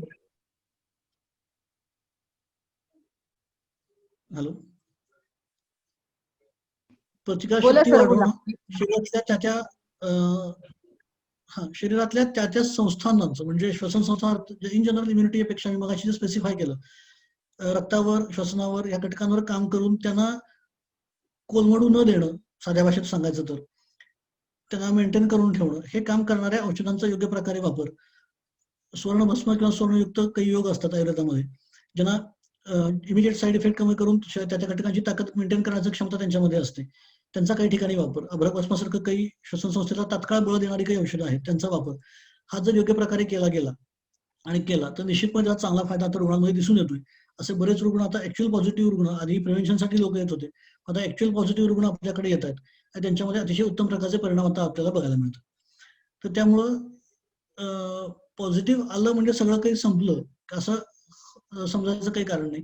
हडबडून न जाता योग्य पद्धतीनं काळजी घेऊन निश्चितपणे निष्काळजीपणा न करता, बेफिकीरपणा न करता, हे जितकं खरं तितकंच घाबरून न जाता, पॅनिक न होता योग्य प्रकारे योग्य त्या औषधांची निवड, आयुर्वेदिक सपोर्टिव्ह औषधं घेतली जाणं. बरीचशी आयुर्वेदामध्ये अँटीव्हायरल म्हणून स्ट्रॉंग काम करणारी अतिशय चांगली औषधं आहेत, त्यांचा योग्य त्या वैद्याच्या सल्ल्यानं वापर करणं आणि ते करून या रोगातून लवकरात लवकर बाहेर पडण्यासाठी मदत आपल्याला निश्चितपणे होऊ शकते, हे निश्चित आहे. हा उपचारांचा भाग आहे. आता उपचारांवरती बाकी औषधांच्या संदर्भात डिटेल्स बरेच काही सांगण्यासारखे आहेत, पण आता वेळही आपल्याकडे खूप कमी आहे, ऑलमोस्ट 5 वाजून गेलेत मला वाटतं. एकच पॉईंट मी त्याच्यानंतरचा कव्हर करतो. त्याच्यानंतर जो पार्ट समोर येणार आहे तो अजून त्रासदायक असणार आहे. आता करोनाच्या पीक फेज मध्ये आपण आहोत. चिकनगुनिया सगळ्यांना आठवत असेल. चिकनगुनिया नावाचा एक आजार 7-8 आणि त्याच्यानंतर मला वाटतं 12-13-13-14 या काळामध्ये आधी स्वाईन फ्लू आणि नंतर चिकनगुनिया हे प्रकार येऊन गेले. चिकनगुनिया आपल्याकडे फारसा नव्हता, पण मराठवाडा विदर्भ त्या भागामध्ये मोठ्या प्रमाणात थैमान घातलेलं होतं आणि तो होऊन गेल्यानंतर कित्येक काळ अजूनही काही 4-4, 5-5, 6-6, 8-8 वर्षानंतर चिकनगुनिया झाला होता आणि त्याच्यानंतर अजूनही सांधेदुखी थांबलेली नाही. अशा स्वरूपाचे पेशंट आजही येतात. हा मोठा स्पॅन आहे. तर व्हायरल डिसिजेसना ॲलोपॅथीमध्ये असणारी काही प्रमाणात मर्यादा आणि त्याच्यामुळे हे प्रॉब्लेम्स बघायला मिळणं आणि त्याचे झालेले दुष्परिणाम नाहीसे होणं, पोस्ट कोविड कॉम्प्लिकेशन्स किंवा पोस्ट कोविड. कालच दिल्लीमध्ये एका ओपीडीचा बोर्ड दाखवला गेला, पोस्ट कोविड ओपीडी. करोना झाला होता, आता निगेटिव्ह झालाय. परवा पंजाबच्या एका डॉक्टरांचा मला फोन आला होता, ते स्वतः डॉक्टर आयुर्वेदाचे हे आहेत, पण करोनाचं कुठलं औषध आता घ्यायचा प्रश्न येत नाही.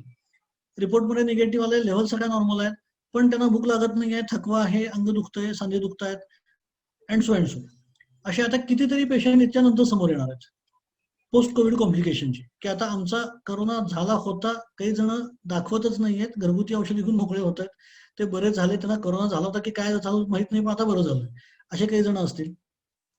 ऍक्च्युअल करोना पॉझिटिव्ह आलेले आणि आता निगेटिव्ह झालाय, सगळं व्यवस्थित आहे, मी घरी आलोय, पण आता हा त्रास होतोय, असे सांगणारे काही जण असतील. मग त्यात कोणाची अंगदुखी असेल, कोणाची सर्दी असेल, कोणाला डोकं दुखण्यासारखा त्रास होईल, कोणाच्या बाबतीत सांधेदुखीचा असेल, श्वसनाच्या बाबतीतले काही विकार काही जणांच्या बाबतीत होतील, कारण लंग फायब्रोसिस, फुफ्फुसावरती होणारा दुष्परिणाम हा एक मोठ्या प्रमाणात फॅक्टर बघायला मिळतोय. हृदयरोग आणि फुफ्फुसांचे रोग हा एक मोठा सेक्टर हा करोनाच्या नंतर किंवा कोरोना बरोबर आणि करोनाच्या नंतर जो आता पुण्या मुंबईच्या लोकांमध्ये मोठ्या प्रमाणात दिसतोय सध्या, हा बघायला मिळणार आहे. आणि हे सगळं होऊ न देण्यासाठी, जे करोना होऊ नये म्हणून, करोना झाला तरी पटकन बरा व्हावा आणि हे पोस्ट कोविड कॉम्प्लिकेशन होऊ नयेत म्हणून, किंवा ज्यांना पोस्ट कोविड कॉम्प्लिकेशन आहेत त्यांच्या ते पटकन बरे व्हावेत म्हणून, या दृष्टीनं आयुर्वेदाच्या औषधांची जोड ही अतिशय निश्चित उपयुक्त ठरणार आहे. आत्ताही ठरते आहे. मुंबई पुण्याच्या पेशंटमध्ये हे प्रमाण लक्षणीय आहे, घरी देऊन आयुर्वेदिक औषधं घेणाऱ्यांचं किंवा होम आयसोलेटेड लोकांचं. बाहेर पडलेल्या लोकांनी ज्यांनी आयुर्वेदिक नंतर औषधं घेतली आहेत त्यांची कॉम्प्लिकेशन झपाट्यानं कमी झाली. औषधं कुठली घ्यावी किंवा काही नावं हा शेवटी रुग्णाचा प्रश्न आहे, पण कशाचा उपयोग चांगला होईल. आणि ऑफकोर्स मी त्या शास्त्राचा एक व्यक्ती आहे, त्याच्यामुळे त्याचे काय बाकीची शास्त्र कशी आहे त्याबद्दल मला निगेटिव्ह बोलायचा अधिकार नाही, पण माझ्या शास्त्रामध्ये काय ताकद आहे, आयुर्वेदामध्ये काय क्षमता आहे, ताकद आहे, हे सांगण्याचा मला निश्चित अधिकार आहे. आणि तेवढंच मी फक्त तुमच्या समोर मांडतोय की हे सगळे जे काही आता दिसणाऱ्या संभ्रमाच्या गोंधळाच्या सगळ्या गोष्टी आहेत, ज्याच्यावर अजूनही निश्चित ठोस उपाय नाहीत, त्या प्रत्येकाच्या बाबतीत आयुर्वेदाची जर आपण मदत घेतली, घेतला, सहाय्य घेतलं किंवा त्याच्यावर फोकस करून आयुर्वेद केंद्रबिंदू ठेवून जरी चिकित्सा घेतली गेली आणि इतर औषधं सहाय्यक असंही काही ठिकाणी होऊ शकेल, तसं जर केलं तर या करोनारूपी महामारीतून निश्चितपणे लवकरात लवकर आपल्या स्वतःला सुरक्षित ठेवणं, आपल्या समाजाला, आपल्या कुटुंबाला सुरक्षित ठेवणं आणि जे आता बाधित आहेत त्यांना यातनं लवकरात लवकर बाहेर काढणं हे आपल्याला निश्चितपणे शक्य होईल. त्या दृष्टीनं संघटित प्रयत्न सर्वांचे असणं अपेक्षित असेल. ते जर योग्य प्रकारे झाले आणि योग्य प्रकारे आपण ते लोकांपर्यंत समाजापर्यंत पोहोचवू शकलो तर दिसणारे परिणाम हे कमीत कमी वेळामध्ये कमीत कमी काय म्हणू शकतो आपण कमीत कमी प्रयत्नांमध्ये आणि कमीत कमी खर्चांमध्ये हे सगळ्यांना बघायला मिळतील. ह्यात जेवढा वेळ जास्त जाईल तेवढा समाजाचं होणारं आर्थिक नुकसान, शारीरिक नुकसान हे सगळं जास्त असणार आहे. त्यामुळं सर्वच पॅथीच्या डॉक्टरांनी सर्वांनीच आपापलं कोण महान ह्यापेक्षा कोण आज समाजासाठी आवश्यक हे लक्षात घेऊन कार्य करणं आवश्यक आहे. सर्वांनी एकत्र येणं आणि सर्व समाजाला या रोगापासून सुरक्षित ठेवणं आणि बाधित लोकांना त्यातून लवकरात लवकर बाहेर काढून सर्व समाज लवकर निरोगी कसा होईल आणि आपण यातून बाहेर पडून पुन्हा एकदा नॉर्मल जीवनाला सुरुवात कशी करू यासाठी प्रयत्न करणं हे निश्चितपणे आता आवश्यक आहे. त्या दृष्टीनं माझं सर्वांना आवाहन आहे की निश्चितपणे आयुर्वेदाची ज्या पद्धतीनं तुमच्या जवळच्या वैद्याकडे जाऊन जिथे शक्य असते तिथं आयुर्वेदाची जोड तुम्ही तुमच्या प्रतिबंधात्मक उपायांना किंवा उपचारांना निश्चितपणे द्या. त्या चांगला दुष्परिणाम किंवा त्रास तर नक्की होणार नाही. जो होईल तो निश्चितपणे चांगला फायदा होईल. त्या दृष्टीने तुम्ही सर्वांनी याचा वापर करायला हरकत नाही. मला वाटतं माझे जे काही मुद्दे मला मांडायचे होते ते मांडून झालेले आहेत. यानंतर कोणाला शंकाचा विचारायचे असतील तर त्यासाठी आपण थोडासा वेळ. सर नमस्कार, मी बोलू का जरा? हो बोला. नमस्ते सर, तुम्ही माहिती खूप छान सांगितली. मी सातारवरून बोलतीये.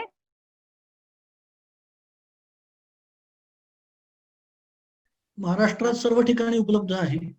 बर. हा, मगाशी सांगितल्याप्रमाणे आमची 500 डॉक्टरांची टीम आता ह्याच्यावरती काम करते. संशोधन विभागाचा प्रमुख मी आहे, पण उपलब्धता सर्व डॉक्टरांकडे आम्ही केलेली आहे. आम्ही गेले काही महिने ह्याच्यावरती काम करत होतो. साताऱ्याच्या डॉक्टरांचा मी नंबर तुम्हाला देईन, तिथे तुम्हाला ती मिळू शकते निश्चित. हो चालेल सर. मग ती प्रेसिडेंट करून मिळेल ना मला नंबर? हो चालेल. मी किंवा काय करतो, हो हो, मी ती जबाबदारी घेते. सरांकडून मी लिस्ट घेईन आणि आपल्या ग्रुपवर फॉरवर्ड करेन. लगेच कर. हा, लगेच लगेच. Okay okay. थँक्यू. छान घेतलंय तुम्ही. Thanks a lot. थँक्यू. हा, सरांनीच परमिशन.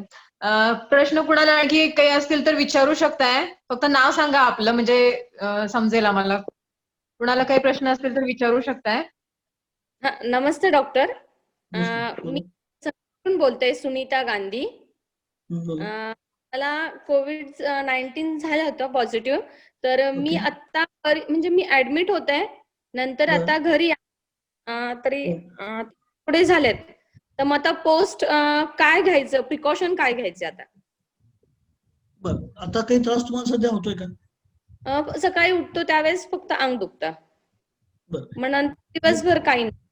ठीक आहे. मग हा माधव रसायनवाटी मी जे म्हटलं आता, कारण कसं आहे, कोरोना निगेटिव्ह जरी आला तरी त्याच्यानंतर जवळपास 40 दिवसापर्यंत त्याचे रेमनंट्स जे आरटीपीसीआर टेस्ट पॉझिटिव्ह किंवा अँटीजन टेस्ट फॉल्स पॉझिटिव्ह येण्याचे कारण बऱ्याच वेळा तेच आहे. Virus is not a existing structure. तो एक सजीव नाहीये. ते एक प्रोटीनचं स्ट्रक्चर आहे की जो प्रोटीन तो निगेटिव्ह म्हणजे त्याचा जरी हे सक्रिय नष्ट झाला तरी त्याचे अंश काही प्रमाणात शरीरामध्ये नंतर दीर्घकाळ राहतात. त्याच्यामुळे फॉल्स पॉझिटिव्ह वगैरे येण्याचे चान्सेस पण खूप वाढतात. तर अशा वेळी तो हे राहण्यासाठी किंवा त्याचा समूळ नाश होण्यासाठी त्या दृष्टीनं आम्ही या माधव रसायन औषधाची योजना केलेली आहे. तर त्याचा एक 10 दिवसाचा कोर्स तुम्ही करून घेतलात तर उत्तम. त्याच्याबरोबर आयुर्वेदामधली महासुदर्शन काढा किंवा संशमनी वटी, बाकीचा अंग दुखण्यासाठी अंगमद प्रशमन गण म्हणून काढा येतो. तरी तुमच्या जवळ कुठे जे वैद्य असतील त्यांच्याकडे जाऊन तुम्ही ही औषधं त्यांच्याकडनं त्यांच्या सल्ल्याने घ्यावीत आणि माधव रसायन वटीचा एक 10 दिवसाचा कोर्स करून घ्या.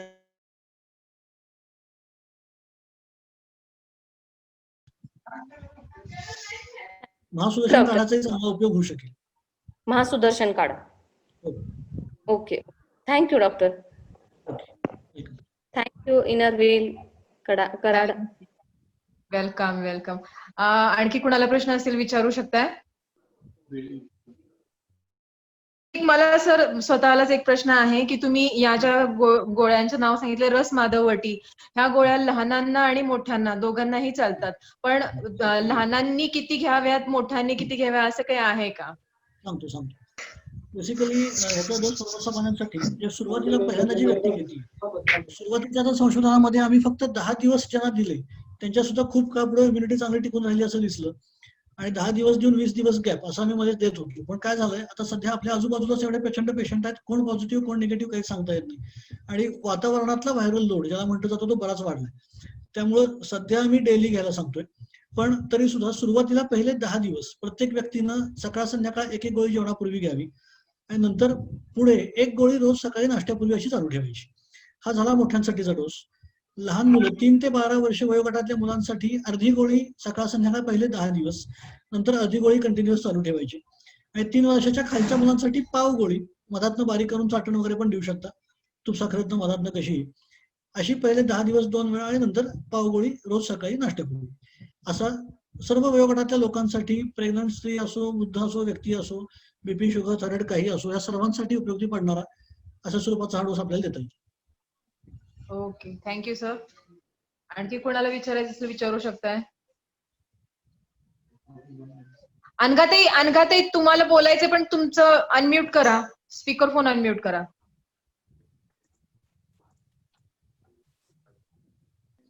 गिलोय रस घेते मी, घरी काढा गुळवेलचा, तो किती उपयुक्त आहे?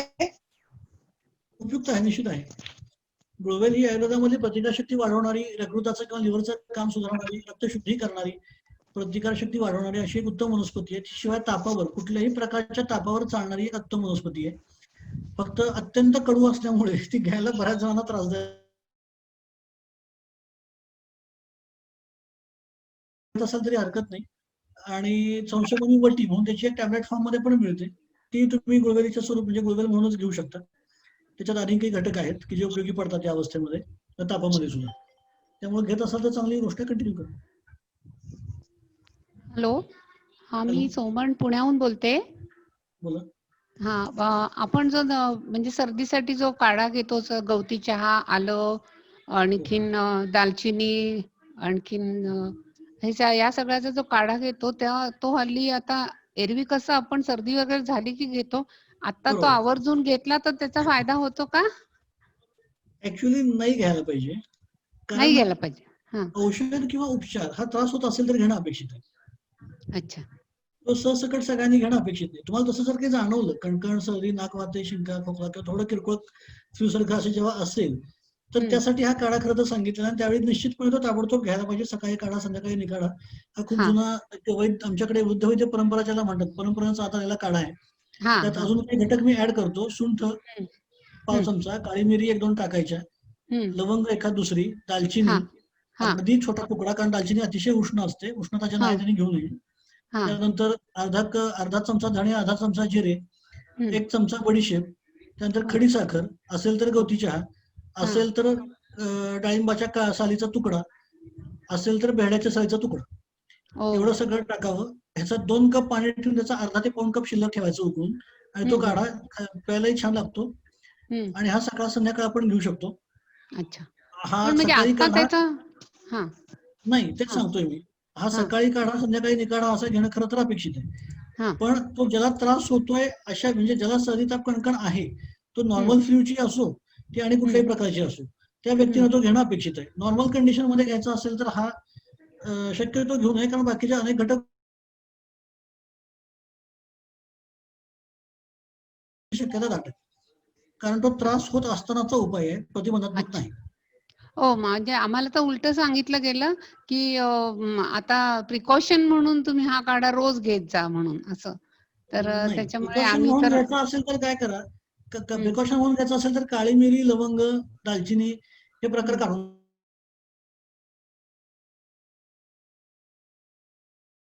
तर ते टाळून मग खडी साखर, धणे, जिरे, बडीशेप असं, पण ते काय मग तेवढं इफेक्टिव्ह पण हे होत नाही. बरोबर आहे. त्याच्यामुळं उपचार म्हणूनच घ्यावा. बीपीची गोळी किती बीपीची उद्या 7 आली तरी सगळ्यांनी घेणं योग्य नाही, कारण होईल बीपी वाढेल त्याला घ्यायला पाहिजे. नाही, चांगल्या सगळ्यांनी घेऊनच टाका आपला एक गोळी, असं म्हणण्यात काय अर्थ नाही. नसणाऱ्याला त्याचा, कारण हा प्रकार दिसतोय गेले कित्येक महिने खूप जण पेशंट उष्णतेच्या ह्याची तक्रारी घेऊन येतो आणि त्यांना सांगून आम्ही थकलोय की उपचार आहेत बाबांनो, हे प्रतिबंध नव्हे. हा प्रतिबंध ठरवणं एवढं सोपं नाहीये. आयुर्वेदिक वॅक्सिनेशन पॉईंट ऑफ व्ह्यू म्हणूनच आम्ही ही गोळी त्या पद्धतीने आम्ही डेव्हलप करायचं कारणच ते होतं की येणाऱ्या पेशंटना ते फोनवर उपाय सांगून आम्ही कंटाळलो. ते संशोधकीकडे म्हणून करणं आवश्यक होतच, पण चुकीचे प्रकार करून लोकांना त्रास होणं, त्याच्यामध्ये आयुर्वेद बदनाम होणं हा प्रकार खूप व्हायला लागला होता. Okay okay. त्यासाठी हा एक कॉमन उपचार म्हणून आम्ही तो असमाधावटीचा प्रकार तयार केला. थँक्यू. बरं थोडं- झालं आम्हाला सांगितलं तुम्ही, कारण आम्ही उगीच दिवसाआड का होईना पीत बसलो होतो काढा. ओके. मी थोडस डिस्टर्ब करतेय. यानंतर आपण मला तर काय आता कुणाचे प्रश्न दिसत नाहीये. आभाराच्या कडे वळूया आपण. आमच्या व्हाईस प्रेसिडेंट संगीता पालकर या आभार प्रदर्शन करतील. यानंतरही कुणाला जर प्रश्न असतील आपण त्याच्यानंतर करूया. संगीता पालकरांना मी विनंती करते की त्यांनी आभार प्रदर्शन करावे. हॅलो, आवाज येतोय का रुपाली? हो, येतोय, बोला. हं. नमस्कार. सर्वांच्या मनात बसलेली कोरोनाची भीती कमी करण्यासाठी काय व कशी काळजी घेतल्याने ती कमी होईल यासाठी आपण हा कार्यक्रम घेतला होता. कोरोनाची लक्षणे, त्यावरील प्रतिबंधात्मक उपाय, औषधे, आयुर्वेदिक चिकित्सा दृष्टिकोन व फायदे याबद्दल डॉक्टरांनी आपल्याला खूप छान माहिती दिली. त्याबद्दल आयुर्वेद तज्ञ डॉक्टर शैलेश मालेकर यांचे मी खूप खूप आभार मानते.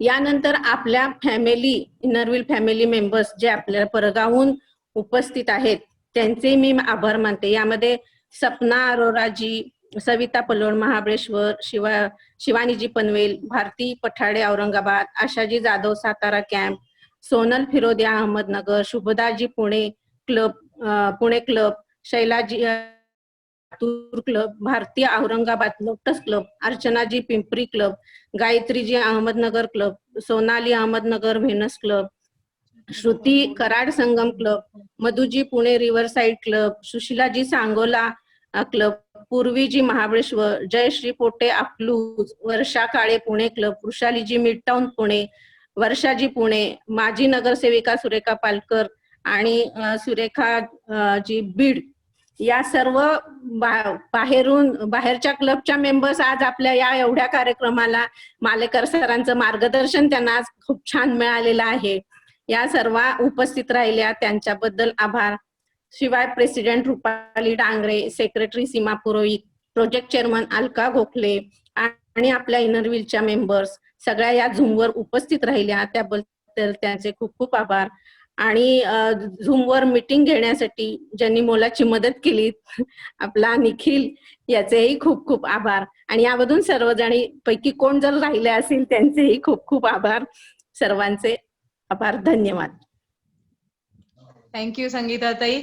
आपल्या प्रोजेक्ट चेअरमन अलका गोखले ह्यांना मी थोडस विनंती करते की आजचा हा जो कार्यक्रम आहे, आजची खूप महत्वाची माहिती जी आहे, ज्यांच्यामुळे आपल्याला आज इथं पोहोचली अलकाताई, त्यांना मी विनंती करते की त्यांनी थोडस बोलावं. बोला अलकाताई. अगं माझा म्यूट होईन. हा, येतोय आवाज अलकाताई, बोला.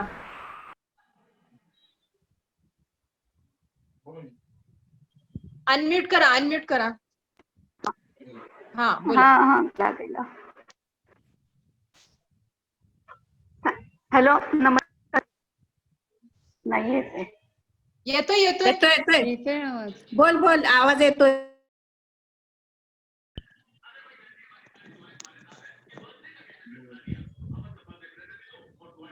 अलकाताई बोला, येतोय आवाज. हॅलो, हा, येतोय, बोला. मला तिथे आवाज खरखरी येते. मला वाटलं माझा येतोय तुम्ही बोला. नाही, तुम्ही बोला, येतोय आवाज. हॅलो, हा, बोला. काकू, येतोय आवाज.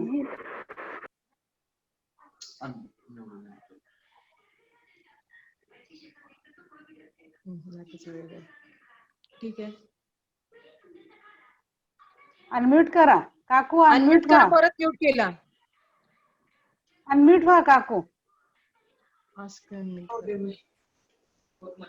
एक बोलू नकोस, दार लाव. हा, बोला. हा, येतो, बोला आता. का माझ्या इथे खूप खरखर आहे कारण. हा, नाही, तुमचा येतोय, तुम्ही बोलत राहा. वेळ संपेल नाही तर. हा, आम्ही घरात या औषधाची आहे, त्यांच्याकडनं माहिती घेतली, ती मला खूप उपयुक्त वाटली. म्हणून रुपालीला बघ, आपल्या क्लब तर्फे आपण हा कार्यक्रम घ्या का, म्हणजे आपल्याबरोबर आणखीन बाकीच्यांनाही उपयोग होईल. त्यामुळे रुपालीने पुढे पूर्ण हे घेतलं मनावर आणि हा प्रोजेक्ट ठरवला. त्यामुळे मला वाटतं असं की आपल्या सगळ्यांना तो आवडला आहे, उपयुक्त पडलेला ठरवलेला आहे. मी यांची औषधही सुरू केलेली आहे ऑलरेडी. त्याची गरज आम्हाला खूप म्हणजे उपयुक्त असल्यामुळे. त्यामुळे निलेश आपण आणि कॉलेज आभार आपल्या कार्यक्रम थँक्यू अलकाताई, थँक्यू. हॅलो. हा थँक्यू पोचल्या आहेत. यानंतर मला असं वाटतं की डॉक्टर तुम्हाला काय सांगायचंय? आपण मीटिंगच्या शेवटाला येतोय. हो, मला ह्या सर्व एवढे 17-18 शहरांमधले प्रतिनिधी उपस्थित आहे त्याची कल्पना नव्हती. एवढ्या मोठ्या प्लॅटफॉर्म समोर मला हे मांडायची परवानगी दिल्याबद्दल आणि हा प्लॅटफॉर्म अवेलेबल करून दिल्याबद्दल मी इंद्रनील क्लबचा मनापासून आभारी. धन्यवाद. Thank you doctor. आम्हाला पण रुपाली, मला जर काही बोलायचं होतं 2 मिनिट. बोला. ऋता का बोल. मला सरांना असं सांगायचं होतं की तुम्ही जसे रुपालीकडे इतर शहरांमधले जे कॉन्टॅक्ट जसे द्याल या वटीच्या संदर्भात, तर तसं काय प्रमाणात घ्यावी तेही जर का डोस पण जर का तिला दिलात आणि तिने ग्रुपवरती शेअर केला तर तो सगळ्यांना उपयोगी ठरेल मला वाटतं. आणि सर अजून एक असं होतं की जे जास्त एक्सपोज होतात, आता फॉर एक्झाम्पल माझे मिस्टर जे डेली बाहेर जातात कामासाठी, तर त्यांच्यासाठी काही वेगळा डोस आहे आणि आम्ही जे घरातच आहोत काळजी घेऊन आहोत किंवा मुलं जी फारशी बाहेर नाहीयेत जात सध्या, ह्यांच्यासाठी काही वेगळा डोस आहे का? तर हेही प्रमाण जर का तुम्ही सांगितलं आणि ते नंतर मेसेज रूपी पण दिलं तर तेही बरं पडेल असं सांगतो. हे प्रमाण कसं आहे, आता पूर्वी आपण काय करत होतो, एक गोळी सकाळी नाश्त्यापूर्वी अशी 10 दिवस घ्यायची आणि पुढे 20 दिवस ब्रेक घ्यायचा जे घरात आहे त्या लोकांसाठी, आणि जे एक्सपोज होतात त्यांनी 10 दिवस घ्यायची आणि 10 दिवस ब्रेक घेऊन परत घ्यायची, असं आपण सुरुवातीला शेड्यूल ठेवलेलं होतं. त्याचा खूप छान फायदा होत होता. पण पुन्हा काही जण मग 10 दिवसांनी सुरू करायची विसरतात, काही जण 20 दिवसांचं त्याच्या लक्षात येत नाही वगैरे, असं खूप जणांचं झालं. आणि काही जणांचा कॉन्फिडन्स लो राहत होता की मध्ये गॅप घेऊन मग काही होईल का, मध्ये गॅप घेत तर पुन्हा आम्ही जर एक्सपोज त्या काळात एक्सपोज झालं तर काय होईल वगैरे वगैरे. तर आणि सध्या ही 2-3 महिन्यापूर्वीची गोष्ट, त्या 2 महिन्यामध्ये प्रचंड प्रमाण आसपासच्या रुग्णांचं वाढलंय. म्हणजे कुठंतरी केस निघाली, असं झालं असं म्हणून लोक जी चर्चा होत होती त्या आपल्या घराच्या आसपासच कुठे कुठे पेशंट निघतायत, कोणाची डेथ होतीये, काय होते, असं आता प्रकार झालेले आहेत. त्याच्यामुळे लोक आता पॅनिक खूप झालेत किंवा ती भीती एक मनात बसलेली. त्यामुळं सध्या आम्ही डोसेज शेड्यूल बदलून आता ते त्याच पद्धतीनं सोयीचं केलंय की पहिले 10 दिवस कुठलीही व्यक्ती असेल, एक्सपोज होणारी असेल, घरी असणारी असेल, सर्वांनीच पहिले 10 दिवस एक गोळी 2 वेळा आणि नंतर एक गोळी कंटिन्युअस चालू ठेवणे कोरोना संपेपर्यंत, हे सगळ्यात उत्तम. आणि अर्ध्या डोसमध्ये 3 ते 12 वयोगटात आणि पाव गोळी डोसमध्ये 3 वर्षाच्या खालच्या मुलांसाठी, असं सिंपल डोसेज आहे. म्हणजे विसरण्यासारखं काही नाहीये. आणि एक्सपोज होत असतील तर ह्यापेक्षा जास्त वेगळं काही करायची गरज नाही. मग च्यवनप्राश किंवा असं काही ऍडिक्शन घेतलं बरोबर तर हरकत नाही, पण हा डोस पुरेसा आहे. Okay, thank you sir. फक्त एक रिक्वेस्ट आहे की ऋतानी आता सांगितल्याप्रमाणे हे जे लिस्ट आहे की अदर सिटीज मध्ये हे मेडिसिन्स कुठे अवेलेबल होतील आणि याचं प्रमाण कसं असावं हे मला तुम्ही फॉरवर्ड करा. मी आमच्या ग्रुपवर पाठवायचा प्रयत्न करेन. यानंतर मीटिंग आपली खरंच झूम मीटिंगच टाइम लिमिट संपत आलेला आहे, पण आणखी एक मेंबर आहेत सुप्रिया घारगे, यांना एक प्रश्न आहे. वेळ राहिला तर आपण कंटिन्यू करूया, नाहीतर आपण मीटिंगच्या शेवटाला येतोय. फक्त एकच क्वेश्चन आहे. सुप्रिया घारगे. हॅलो हॅलो हॅलो सर, तुम्ही प्राणायाम आणि प्राणायाम आणि योगाबद्दल कोविड मध्ये काय रोल आहे याच्याबद्दल थोडस निगेटिव्ह मगाशी प्रतिक्रिया आली, तर ते खरंच तितक्या प्रमाणात फायदेशीर नाहीये का? थोडस मनात शंका राहिली असती म्हणून विचारतीये. नाही, निश्चितपणे निगेटिव्ह नव्हती माझी प्रतिक्रिया. आयुर्वेदाचा एक भाग आहे योगशास्त्र, हा निश्चितपणे निगेटिव्ह नव्हती. पण त्याच्या बाबतीत जे लोकांचे गैरसमज झाले की मी आता काल योग सुरू केला म्हणजे आज आपली इम्युनिटी वाढलेली असणार आहे, तर असं नाहीये. हा मोठा गैरसमज होत नाही. इयर्स टुगेदर प्रॅक्टिस करणारे लोक, रामदेव बाबा आणि आपल्यामध्ये खूप फरक आहे, हे लक्षात घ्यायला पाहिजे. 2-4 दिवस टीव्हीवर बघून केलं म्हणजे आपण रामदेव बाबा होणार नाही. त्याच्यामुळं उगीच त्याच्या भरोश्यावर, म्हणजे आता मी योगा केला, सकाळी 2-4 मिनिटं श्वास घेतला सोडला की आता मी बाहेर कुठेही फिरायला मोकळा झालो आणि मी काही करेन, मी मास्क लावणार नाही, मी सॅनिटायझर वापरणार नाही, कसंही वागेल, हा जो लोकांचा मोठा गैरसमज आहे तो तसं नाहीये. तसं लोकांनी करू नये. योग म्हणजे जादू नव्हे, आयुर्वेद म्हणजेही जादू नव्हे. आपण चांगलं वागणं व्यवस्थित करणं हे आवश्यकच आहे. तर त्याच्यामुळे त्याच्यातल्या लिमिटेशन्स, मला निगेटिव्ह बोलायचं कशाबद्दलच नाही आहे, ना माझ्या शास्त्राबद्दल ना दुसऱ्या कुठल्या किंवा काही, पण त्याची लिमिटेशन्स लक्षात घ्या. ते पी हळद आणि हो गोरी हे जसं होत नाही, आपण जसं आपल्या भाषेत म्हणतो तसं आज योगा केला की उद्या इम्युनिटी वाढून मी एकदम हे झालो असं होऊ शकणार नाही. आणि दुसरं, वयानुसार लहान मुलं किंवा वृद्ध व्यक्ती यांच्या हालचालींना प्रचंड निर्बंध आहेत, ना योगासनं आणि हे सगळं करणं अशक्य आहे किंवा कठीण आहे, फार कठीण आहे. मग ते योगा करायचे कधी, त्यांची इम्युनिटी वाढायची कधी, तो उपयोगी पडायचा कधी, तो पण करोना गेलेला असेल. तर असं नको व्हायला. म्हणजे त्याच्या भरोश्यावर राहिलो आणि उपयोग काही झाला नाही असं म्हटलं की उद्या योगशास्त्र बदनाम होईल की आम्ही तर योगा करत होतो, प्राणायाम करत होतो, पण कुठे काय व्हायचं ते झालंच, असं लोकांची उलटी प्रतिक्रिया पण येणारच उद्या परत. या बदनामीपासून वाचण्यासाठी त्याची हे लक्षात घ्या, त्याची मर्यादा लक्षात घ्या किंवा त्याचं कार्यकारिता लक्षात घेणं आवश्यक आहे. आणि त्यामुळे मी त्या गोष्टीचं हे समजावून हे सांगितलं फक्त. ती निगेटिव्ह प्रतिक्रिया माझी निश्चित नाही, त्याची क्षमता निश्चित आहे योगशास्त्राची, त्याचा फायदा निश्चितपणे होतो, पण तो आज केला की उद्या होत नाही. आणि सर्व व्यक्तींना, समाजाच्या सर्व समाज घटकांना ते आज शक्य नाही प्रॅक्टिकली. प्राणायाम एक वेळ करता येईल, घरच्या घरी बसून श्वास घेणं सोडणं हा फार कठीण भाग नाहीये. त्यातले सगळे प्राणायाम सगळ्यांना सोसत नाहीत किंवा करता येत नाहीत, तर त्याच्यामुळे त्याची काही प्रमाणात मर्यादा आहेत, त्या लक्षात घेऊन त्याच्यावरती भरोसा हे करून आपल्याला पुढे जावं लागेल, एवढंच. Thank you sir. हॅलो, आत्ताच्या मी थोडंसं डिस्टर्ब करते. आत्ताचा जे प्रश्न विचारला सुप्रिया घारगे या एक योग शिक्षिका आहेत, मला वाटतं त्या विचारा. आणखी कुणाला प्रश्न विचारायचा असेल तर. अगदी योग्य. ही गोळी, हॅलो, रसमाधव वटी ही गोळी आहे, जेवणापूर्वी किती वेळ घ्यायची? अर्धा तास, 1 तास? सकाळच्या नाश्त्यापूर्वी आणि संध्याकाळी जेवणापूर्वी अशी पहिले 10 दिवस, आणि पुढे सकाळी नाश्त्यापूर्वीच घ्यायची 10 मिनिटं. हॅलो हॅलो, मी अनघा बोलते, अनघा वर्डे बोलते. ऐकू येते? हो, येते. हा, नाही, तुम्ही खूप छान माहिती सांगितली. आता सगळी खरोखर भीती खूप वाढलेली आहे, आणि त्यामुळे आता अशा या पद्धतीच्या गोळ्या आता आम्ही सगळेच मेंबर चालू करू, आणि आमच्या ओळखीच्याही लोकांना आम्ही त्याच देऊ, हे अगदी निश्चितपणे. कारण खरोखरच आता काहीतरी उपाय आणखीन तुम्ही इतक्या कॉन्फिडेंटली तो सांगितलेला आहे, त्यामुळे आम्ही निश्चितपणे तो अवलंब करू द्यायचा असं मला वाटतंय. खूप छान माहिती सांगितली, आणि त्यामुळे थोडीशी भीती कमी करण्यासाठी हे आवश्यक होतं असं मला वाटतंय. हॅलो सर, हॅलो, हा, मला एक विचारायचंय, हे औषध चालू असताना काही कांदा लसूण वगैरे खायचं नाही असं काही पाळावं लागतं का, जसं बाकीच्या औषधांना पाळावं लागतं? नाही, आणि बाकीच्या आयुर्वेदिक औषधांना असं काही पाळावं लागतं असं काही नाही ना? नाही, आयुर्वेदिक बाकीच्या पण ते आर्सेनिक अल्बम वगैरे खाताना काय आर्सेनिक अल्बम वगैरे घेताना कांदा लसूण वगैरे घेत नाहीत ना? ते होमिओपॅथीचं आहे, बरोबर आहे.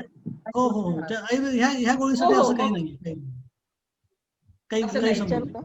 सगळं नॉर्मल डाएट सगळं घेऊ शकता. फक्त कोविड साठी काय खायचं प्यायचं असं म्हणत असाल तर मग मोठ्या प्रमाणात नॉनव्हेज, बाहेरचे पदार्थ, अति तेलकट, तिखट, चमचमीत किंवा खारट तिखट आंबट पदार्थांचं जास्ती सेवन हा प्रकार थोडा कमी ठेवावा, जेणेकरून रक्त जास्त अशुद्ध होत नाही, पित्त वाढत नाही, आणि त्याच्यामुळं करोनाची तीव्रता कमी राहू शकते. एवढंच. बाकीचं नॉर्मल रुटीन सगळं जे काही चपाती, भाजी, भाकरी, वरण, भात जे काही आपण खातो ते सगळं व्यवस्थित खायला हरकत नाही. कांदा लसणाला काही प्रॉब्लेम नाही, देऊ शकतो. Thank you sir. यानंतर सविता पल्लोडे, त्यांना प्रश्न विचारायचा आहे. सविता, नमस्कार. हा, मी बोलते. सर नमस्कार. हा रोग खरंच संसर्गजन्य आहे का? कारण माझ्या घरातील एका मेंबरला झालेला आहे माहेरी, तर म्हणजे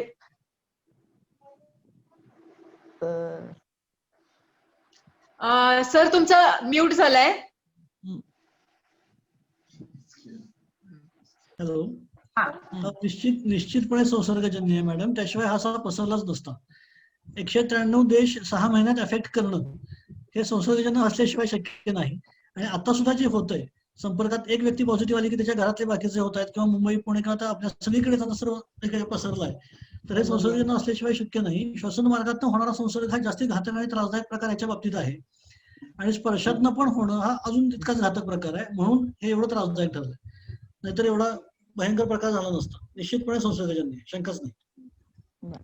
ती आता काय झालं, मी एक पॉईंट थोडा एक्सप्लेन करतो इथे. एक समाज मनामध्ये अशी पण एक हे बसली आहे की नाही, हे पैसे काढायचा खेळ आहे सगळा. ती काही प्रमाणात ती गोष्ट खरी असेल किंवा आहे, भ्रष्टाचारासाठी, पैसे उकळण्यासाठी, आणि काय मग ते डॉक्टरांना फायद्यासाठी वगैरे वगैरे. पण अशी स्टेटमेंट करण्यातही काही अर्थ नाही. स्वतः डॉक्टर ह्या गोष्टी फेस करतायत.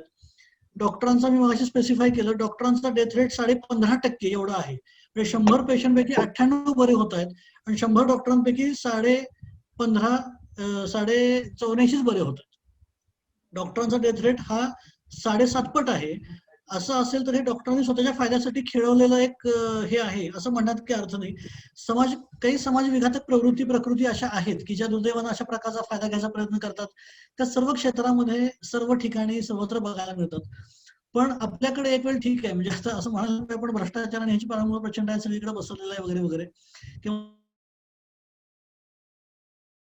युरोप, इटली सारख्या ठिकाणी जिथे आरोग्य व्यवस्था अतिशय उत्तम आहेत, स्ट्रॉंग आहेत, प्रॉपर पद्धतीने वर्कआउट करणारे आहेत, रादर गव्हर्नमेंटच्या हातात ते व्यवस्था आहेत.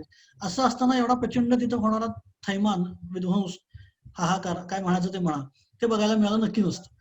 जर हे खोटं नुसतंच डॉक्टरांनी माजलेलं होता नाही, म्हणजे एक IAS अधिकारी की जे अतिशय नावाजलेले व्यक्ती आहेत, त्यांचं अशा स्वरूपाचं एक स्टेटमेंट होतं आणि बरेच जण त्या स्टेटमेंटमुळे खूप प्रभावित झाले की अरे एवढे मोठी व्यक्ती असं म्हणतीये. मला या गोष्टीला प्रचंड विरोध आहे की तुमचा समाजमानावर प्रभाव आहे किंवा तुम्ही प्रभाव टाकू शकता, तर तुम्ही अशा प्रकारचे स्टेटमेंट करताना 10 वेळा विचार केला पाहिजे. चुकीच्या पद्धतीने लोक करत असतील, तुम्ही त्यांना पकडा, त्यांच्यावर केस करा, त्यांना फाशी द्या, हरकत नाही. पण म्हणून सहसकट त्या आजाराची भीती घालवणं वेगळं आणि त्याच्याबद्दल चुकीची माहिती स्प्रेड करून लोकांच्या मनातलं गांभीर्य कमी करणं वेगळं. अशी स्टेटमेंट केल्यामुळे काय नाही, हे असंच आहे, फालतू आहे, असंच एक जनरल फ्ल्यू आहे, लोकांनी त्याची खूप अशुकीच ते प्रोपोगंडा केला पैसे काढण्यासाठी वगैरे वगैरे. प्रोपोगंडा केला असं तर एवढे आजपर्यंत भारताच्या इतिहासामध्ये भारतीय रेल्वे बंद झाली. आम्ही एक 4 डॉक्टर, मी तर आता ते सो कॉल्ड पैसे काढणारा जो क्लास आहे तो वेगळा, आयुर्वेदिक प्रॅक्टिस मध्ये असा काही प्रकार येऊ शकत नाही, त्याबद्दल मला चर्चा नाही करायची. पण प्रशासन, पंतप्रधानांपासून जागतिक लेवलला सगळेच लोक एवढे मूर्ख आहेत का? इंटरनॅशनल फ्लाईट्स पासून, बिझनेसेस पासून, भारतीय रेल्वेची एवढ्या मोठ्या महायुद्धामध्ये बंद नाही झाली, त्या काळामध्ये बंद केली गेली. तर ह्याचं गांभीर्य लोकांनी लक्षात घ्यायला हवं. हे निश्चितपणे हा गंभीर विकार आहे. आपल्याकडे सुदैवानं रिकव्हरी रेट जास्त आहे, चांगला आहे, भारतीय लोकांची इम्युनिटी चांगली आहे म्हणून. पण म्हणून ह्याचा अर्थ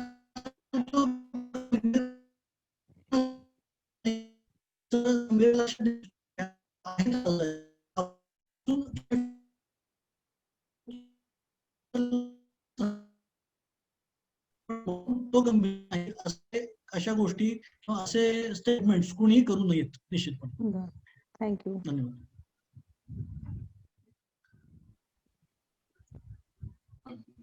मला असं वाटतं की सर्वांचे प्रश्न संपलेले आहेत. एक छोटासा व्हिडिओ आपण घेऊया. एक मला असं छोटासा व्हिडिओ आहे की आता खरंच डॉक्टर, पोलीस, सफाई कामगार हे खरंच लढवय्ये आहेत आत्ताच्या काळातले, पण असं नाहीये की आपण पण लढवय्ये नाहीये. आपण पण घरात बसून एक मोठा लढा देत आहोत आणि त्याचसाठी आता हा एक छोटासा व्हिडिओ आहे. त्या व्हिडिओ नंतर आपल्या खऱ्या अर्थानं सेशन संपेल. एक व्हिडिओ बघूया.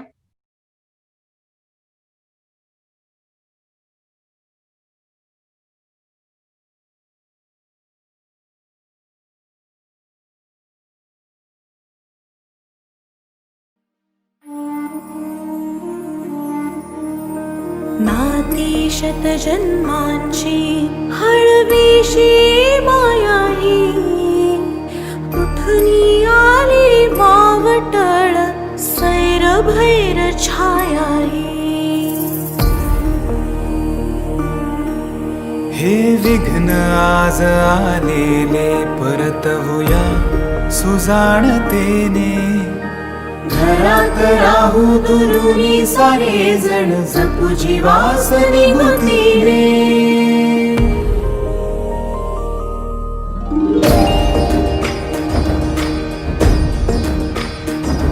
ह्या प्रशासनाला साथ देऊया लाख लाख मोलाची. धीर नको रे सोडू लढाई आता जिंकायाची. ही पावन माती महाराष्ट्र, ही कणथर छाती महाराष्ट्र. हे संकट करूया भस्मसात जाणून टाकू काळरात. लढवय्या मी महाराष्ट्राचा, लढवय्या मी महाराष्ट्राचा. लढवू लढवू झुंजार लढा, लढवू लढवू झुंजार लढा. जपूया फुला महाराष्ट्र सदा, जपूया फुला महाराष्ट्र सदा. लढवय्या मी महाराष्ट्र.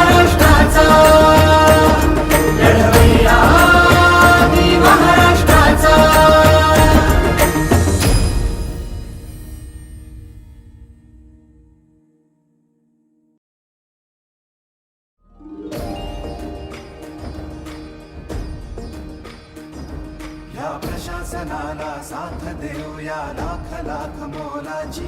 धीर नको रे सोडू लढाई आता जिंकायाची. ही पावन माती महाराष्ट्र.